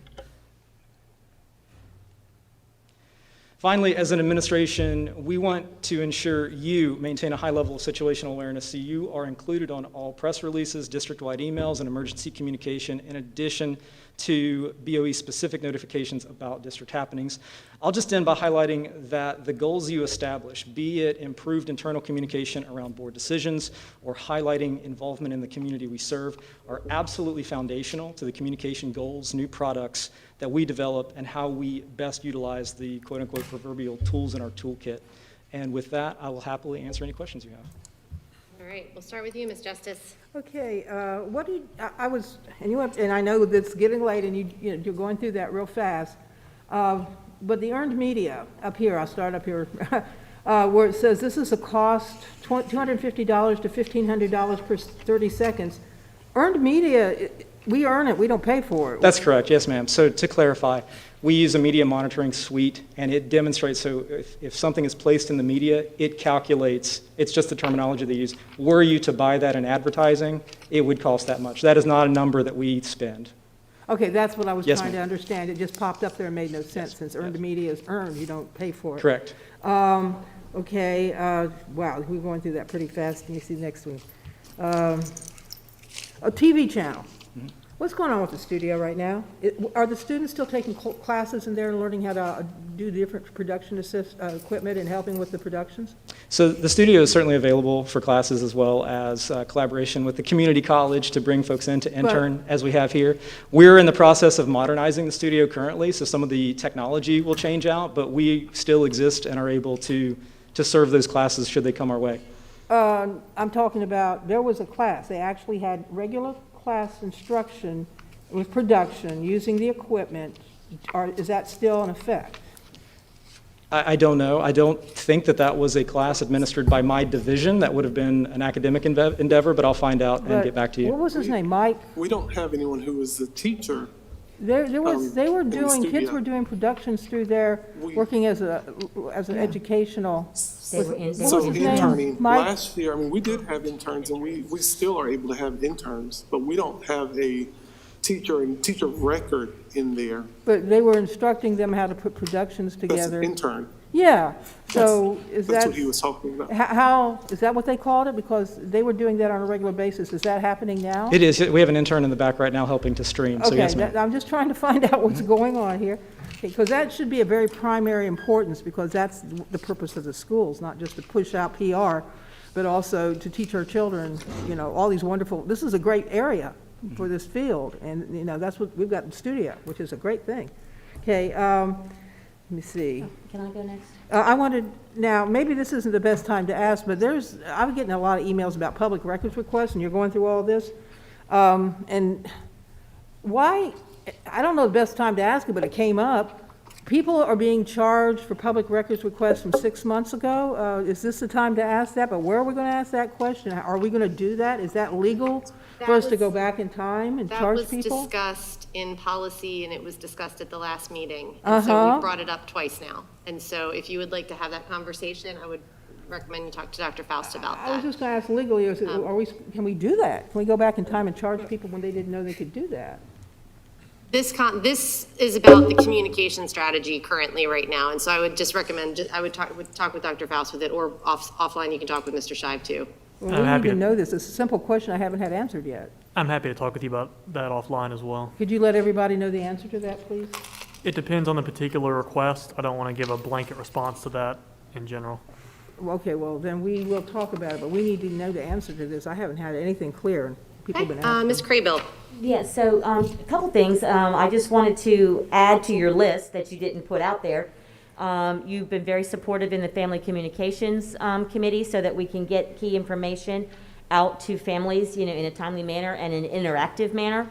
The TV channel that you put up there, we have regular segments on there where, we have Caress hosts the show, and the middle school counselors host a show. Ann David hosts the show, so there's lots of different TV shows that are going on.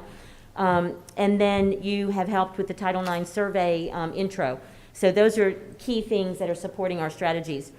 I also want to know, could you just take like 1 minute and introduce your staff? Or maybe they're not here, but tell who they are and what they do, because we do have a phenomenal staff that a lot of people still don't know that what we have and what we're capable of doing. So can you take like 2 minutes to do that? I would love to, and I think I'll start with, because it's her birthday, and I think congratulations are in order, our Supervisor of Communications, Caress Clegg, so my right hand and partner in crime back there. Russell, congratulations. Russell Clark, also back here, runs media relations as well as helms the majority of public records requests along with myself. We've got Christina Beam, who is really the voice that is expressed in the posts and in social media. She's a fantastic writer and a contributor there. And we have a new webmaster over here. My whole team is essentially in the room. We've got a new webmaster doing incredible things. I would encourage everyone to take a look at the recently launched staff portal that went live yesterday. Miss Anita Baggy. And then, of course, in the back, we've got Chase and Kevin, who helm most of our video production and our streaming capabilities. And then we've got Sandra Sarmiento, who helms our volunteer program and also is out in the community in that regard as well. Am I missing anyone, Chris? And she's also does a lot of Spanish interpreting for us at all of our meetings so that all parents and community members can be included, wholly. Yes, ma'am. Yes, Mr. Boyer. Mr. Smith, you were in the Marine Corps. I'm sure you know, just like I do, after every training or mission, we debrief, and it's always the same problem, same three problems, really: communication, communication, and communication. So I've really seen an improvement since you've come on board.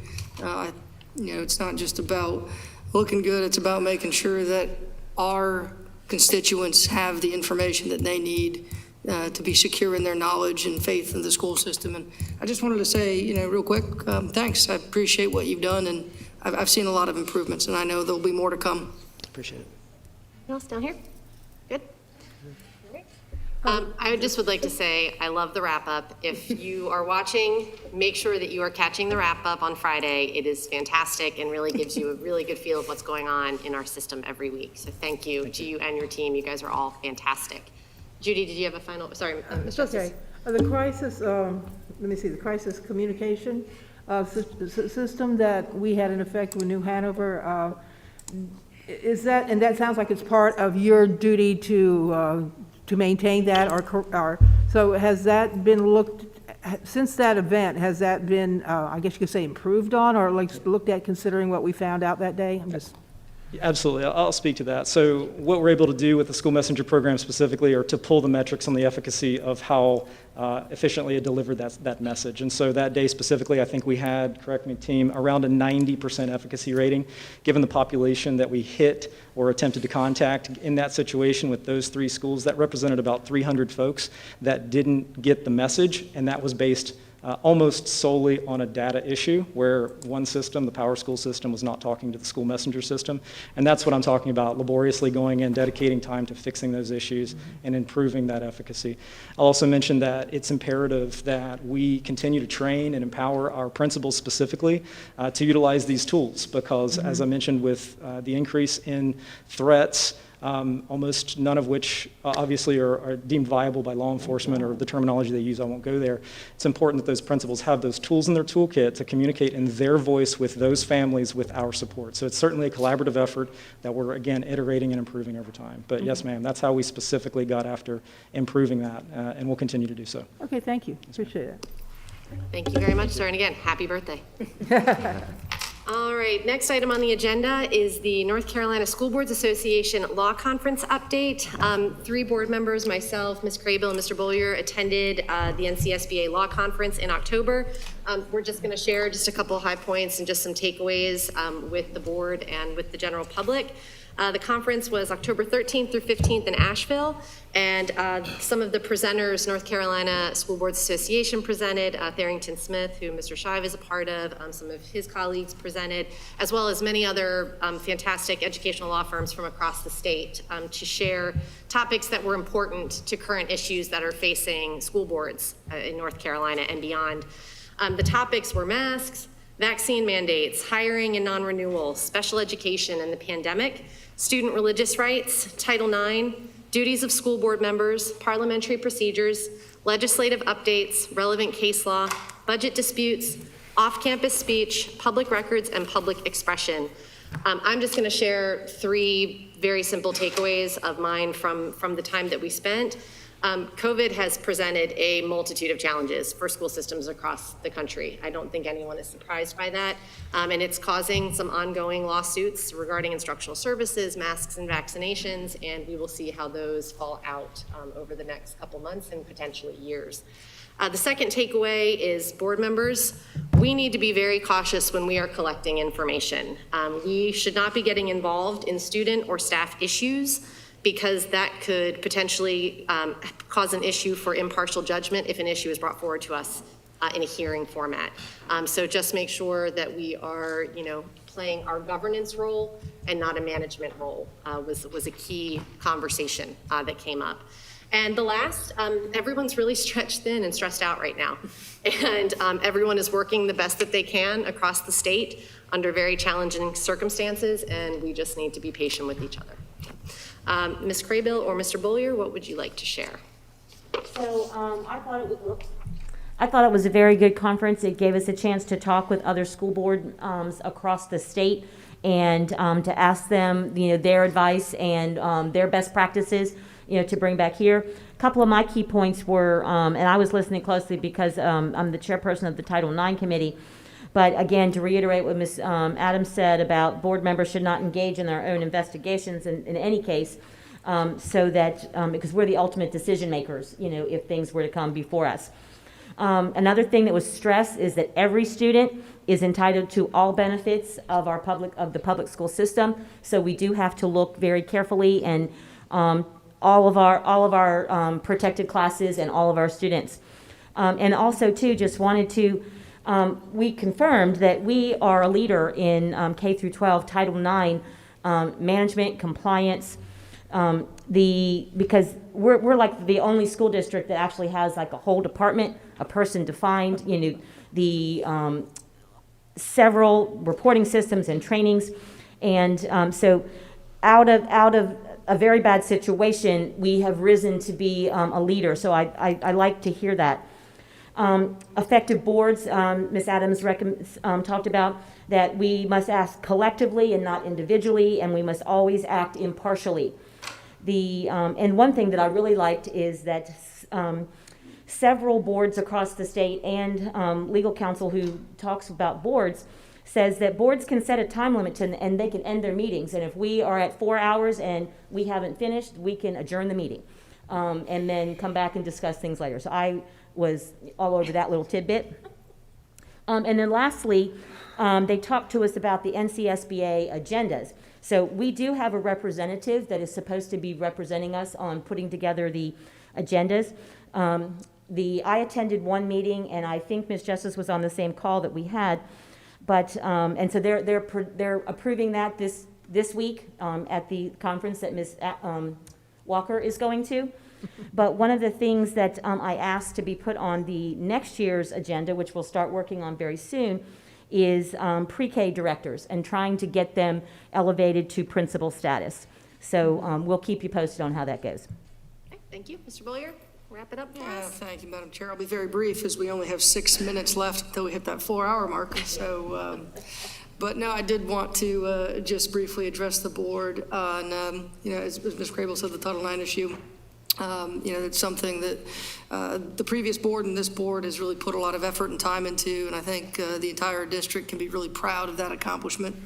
The other thing I wanted to focus on was the EC during the pandemic. I know everybody's stressed, all our students, all our staff, of course, but boy, sometimes it's hard to forget those little kids who just can't really advocate for themselves, and some of the parents struggle to navigate the world that is EC. It is incredibly complex. I hear the stories coming home every day from Amanda, and I think of this pandemic, and I've said this before, as a storm, as a hurricane, and I just really hope that over the next 10 years, because they're going to need us every single one of those years, we remember the obligation that we have to those EC students, because it's critically important now more than ever. So that was my takeaway. Really enjoyed it. All right, and as it was mentioned, Ms. Walker, we're looking forward to you going to the state conference next week, and I believe we will hear from you then with your takeaways in December. Good. All right. Can I have a question? Oh, yes, Ms. Justice. I don't know, and I might have missed something, but I know in the past, like I've attended the law conference, and Lisa did too, or Miss Lisa, whatever her name is. What we did was we sent home the PowerPoints. Did you do that this time? I did. Okay, I thought that I just want, okay, I go back and look then. I'm Yeah, just, because, it was a Dropbox file this time, and so it's just one link, and all of the files were on one link. okay, thank you. Okay, moving right along. Next on the agenda is the superintendent's report. Dr. Faust. Sure. I'd like to start my report by acknowledging that Thursday is Veterans Day. New Hanover County Schools employs a number of veterans, some who are in attendance with us tonight. I would like to thank all of our veterans, both staff and community members, for their service to our country and their dedication to the perseverance of freedom.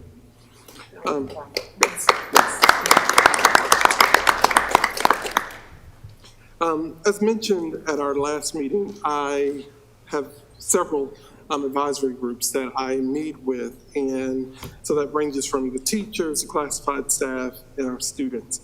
And we have some really, really frank and productive conversations, and nothing's off limits. And so at our last teachers meeting, which was last week, we spoke about teacher morale and how could we improve it. And the one thing that we heard, and we spent a lot of time on it, is, and these are a diverse group of teachers. Every school has a representative there. And the one consistent thing was the current school year calendar and how it has played a role on the decrease of morale, and because of the allocations of the teacher work days and how that, again, we talked about the compression and not having teacher work day built into some of those, so they are plowing through.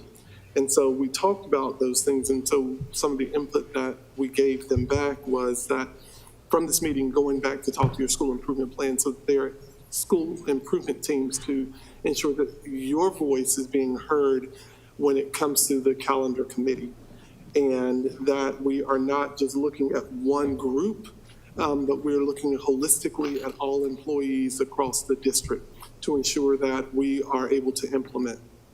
We shared with them of how, if we are wanting to end the school year or end the semester before the holiday break, what that has to do, because you have to have X amount of instructional days in there and what that would look like. So, and then if you wanted to end before Memorial Day, what that would look like. And so the conversation was, honestly, they were like, well, when did we start wanting to end by Memorial Day? And I said, well, that's something you have to ask your calendar committee representative, or and you can actually talk about those things. So they were tasked to go back to their school improvement teams and make sure that they are able to give input on the calendar and pull those thoughts together. We also talked about just the value of what it means for them to be able to share conversations. It's different from the elementary versus the secondary, and their concerns for the training. And so I had a conversation with our academics folks to talk about letters and talking about the state and talking about what would it look like if we went from cohort 1 to cohort 3. So I pulled a couple principals today, elementary principals, because it affects the elementary principals. And so we are going to send out, they've got to talk with their staff and say, what is the impact? What would that look like? Because if you are going to pull out, if we pull out and go to 3, they've already gotten so far across the hump. And so they were like, oh my gosh, like some will be happy, some will be, let's not do this. So I said, what you've got to do is have a meeting. We'll send out the information. The email has actually already gone out. They'll poll their staff, and we'll do what the majority says. I said it's going to be a majority. So if the majority says go, we go. If the majority says pull back, we pull back. That's simple. But what we do have to do is remain focused and make sure that we understand the impact if we do this or if we don't do this. So I think that's part of it. Several schools, in talking with it, several schools are doing some unique things, and I have to commend Maria Madison over at College Park, she sent out a schedule to all of the elementary principals to show how she was giving support to her teachers and what they were doing. And so some of the principals have latched on and said, hey, we want to do this too. Some were saying, no, we don't want to do that. So they're working in collaboration with how to get this done. I mean, she does some things where she and some of her coaches and individuals take classes from the teachers, so they have collaboration time, one another. Lauren Keflanitis does something a little different. College Park, not College Park, but Deanna, I don't even call her my first name, she does something totally different. So they have things that are going on, and I'm not sure if we are always hearing from, you're only hearing from the ones who are dissatisfied. So we also have to take into consideration those who are. So that's why it's like, okay, just do a poll, talk about it, we will make that decision. Classified staff, one of the things that we shared with them is that, yes, salary is very important, and so we have our comprehensive salary study that is going on. We have a meeting with the group on tomorrow where we'll be sitting down, we'll be talking with them. It's unfortunate that our state has not passed the budget. It's unfortunate. And this has been something that the state of North Carolina has done for several years. And if you know, you go back to, I think it was 2008, where there wasn't a budget passed. And so the affects and the effects that took place, and several people did leave the state because of how the state treats employees. And unfortunately, school districts are not able to fund, because we fund raises on that level, because that's a consistent salary. So when you put a salary in place, you have to be able to sustain it. And so when you have local funds, you can't always sustain a salary.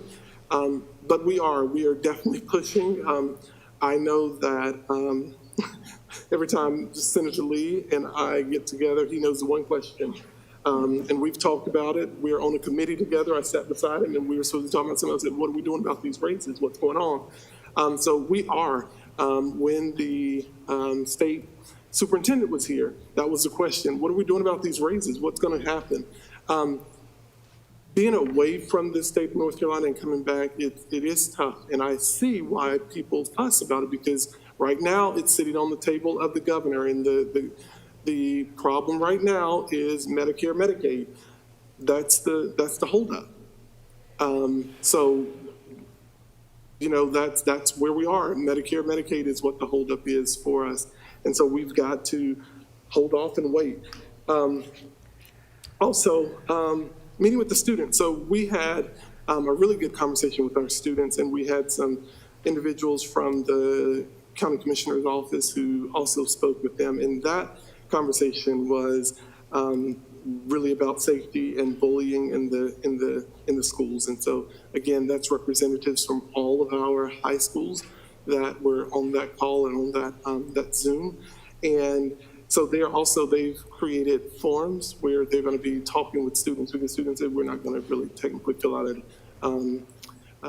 we have no value in filling out a survey. You're not going to get it from us, so you've got to sit down and talk to us. So they have groups that they're going to be meeting with at schools, and so they'll talk with them about that. Our next safety meeting with the commissioners is on the 17th. And this one, of course, is put on by the county commissioners, more so with the county manager, who is in charge of that meeting. I would also like to take this opportunity to recognize and congratulate Ms. Abby Nobles. She is one of the 2 finalists for Regional Teacher of the Year. So if you don't remember, Ms. Nobles is also our Teacher of the Year. So she's a finalist for the regional. So that's something that's really great. If you've ever been in her classroom, if you know anything about how she teaches and how she exemplifies and exudes the energy in her class, it's impeccable. When we talk about funding, I left on your table or in your seat what I know that a group had asked or talked to us about how we fund and what it takes. So I left you the dollar amount of what it would take to do those funds, of what those emails.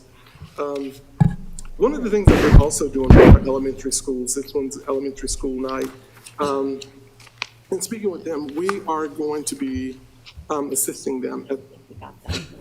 Yeah, we don't have Okay, that. okay, sorry, I'll make sure you get it. Okay. I'll make sure you get it, we'll email it to you.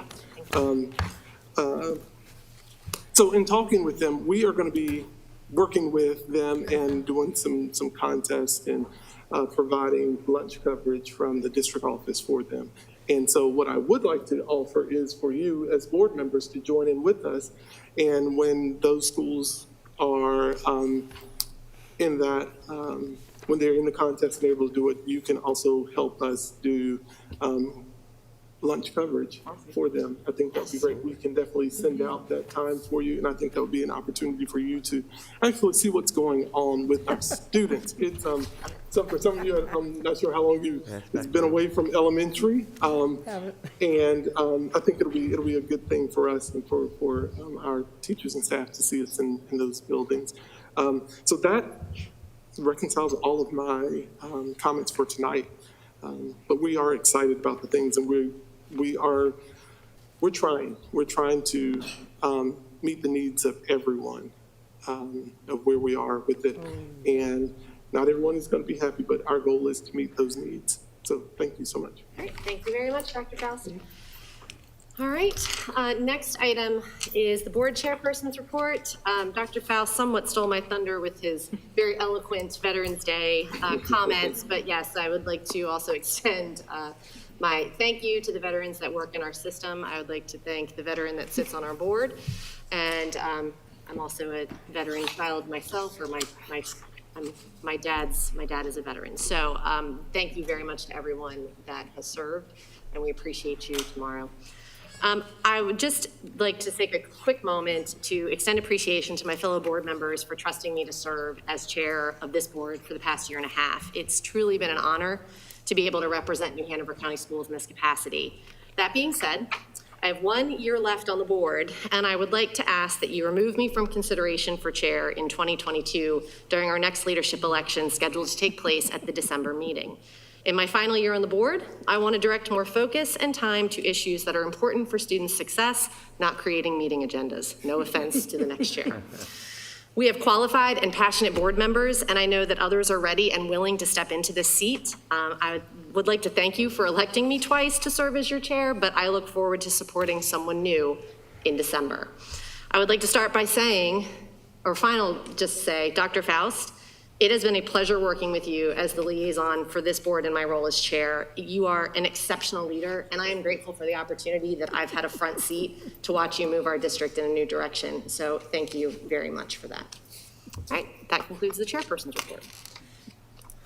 Committee reports. No one mentioned anything to me, so I don't believe we have any this month. Did you say it, or you're looking at me? I didn't. I just wanted to remind parents of secondary students who are listening that on Monday, November 15th through Tuesday, November 23rd, the Title IX survey for students is being released, and we would encourage all parents to encourage their students to take that test. It's anonymous. No, it's not a test. Take that survey. It's anonymous, and their feedback is very valued.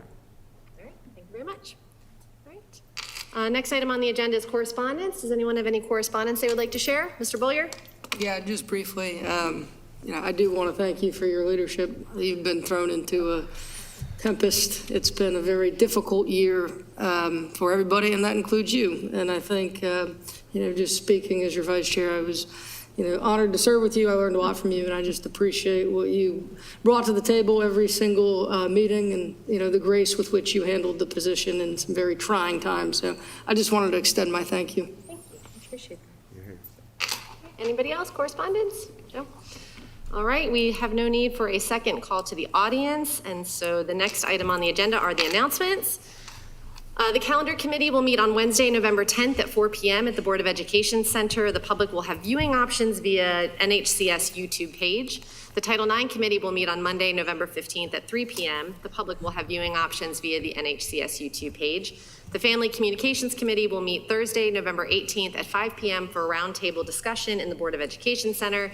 Audience seating capacity will be 170. The general public will have the option to view remotely on NHCS TV YouTube. And I believe that we will have a meeting scheduled for Monday to discuss the mass vote, as we said this evening. That has not yet been included on this list, but we will work to finalize that. Yes. I don't know how I didn't get it to you, because I think I told everybody else, but the Title IX committee is not meeting on November 15th. Okay. We will resume meeting in January, so that we have a time to get the survey out, get the results back, and have something to discuss. Okay, so scratch that. The Title IX committee is not meeting on Monday, November 15th. All right, next item on the agenda is closed session, and I do not believe we have a need for a second closed session, so that brings us to adjournment. Is there a motion? Move. Thank you, Mr. Bollier. Second? Second. Thank you, Ms. Walker. Any discussion? All those in favor say aye. Aye. Opposed? We are adjourned. Thank you, everyone. Have a great evening.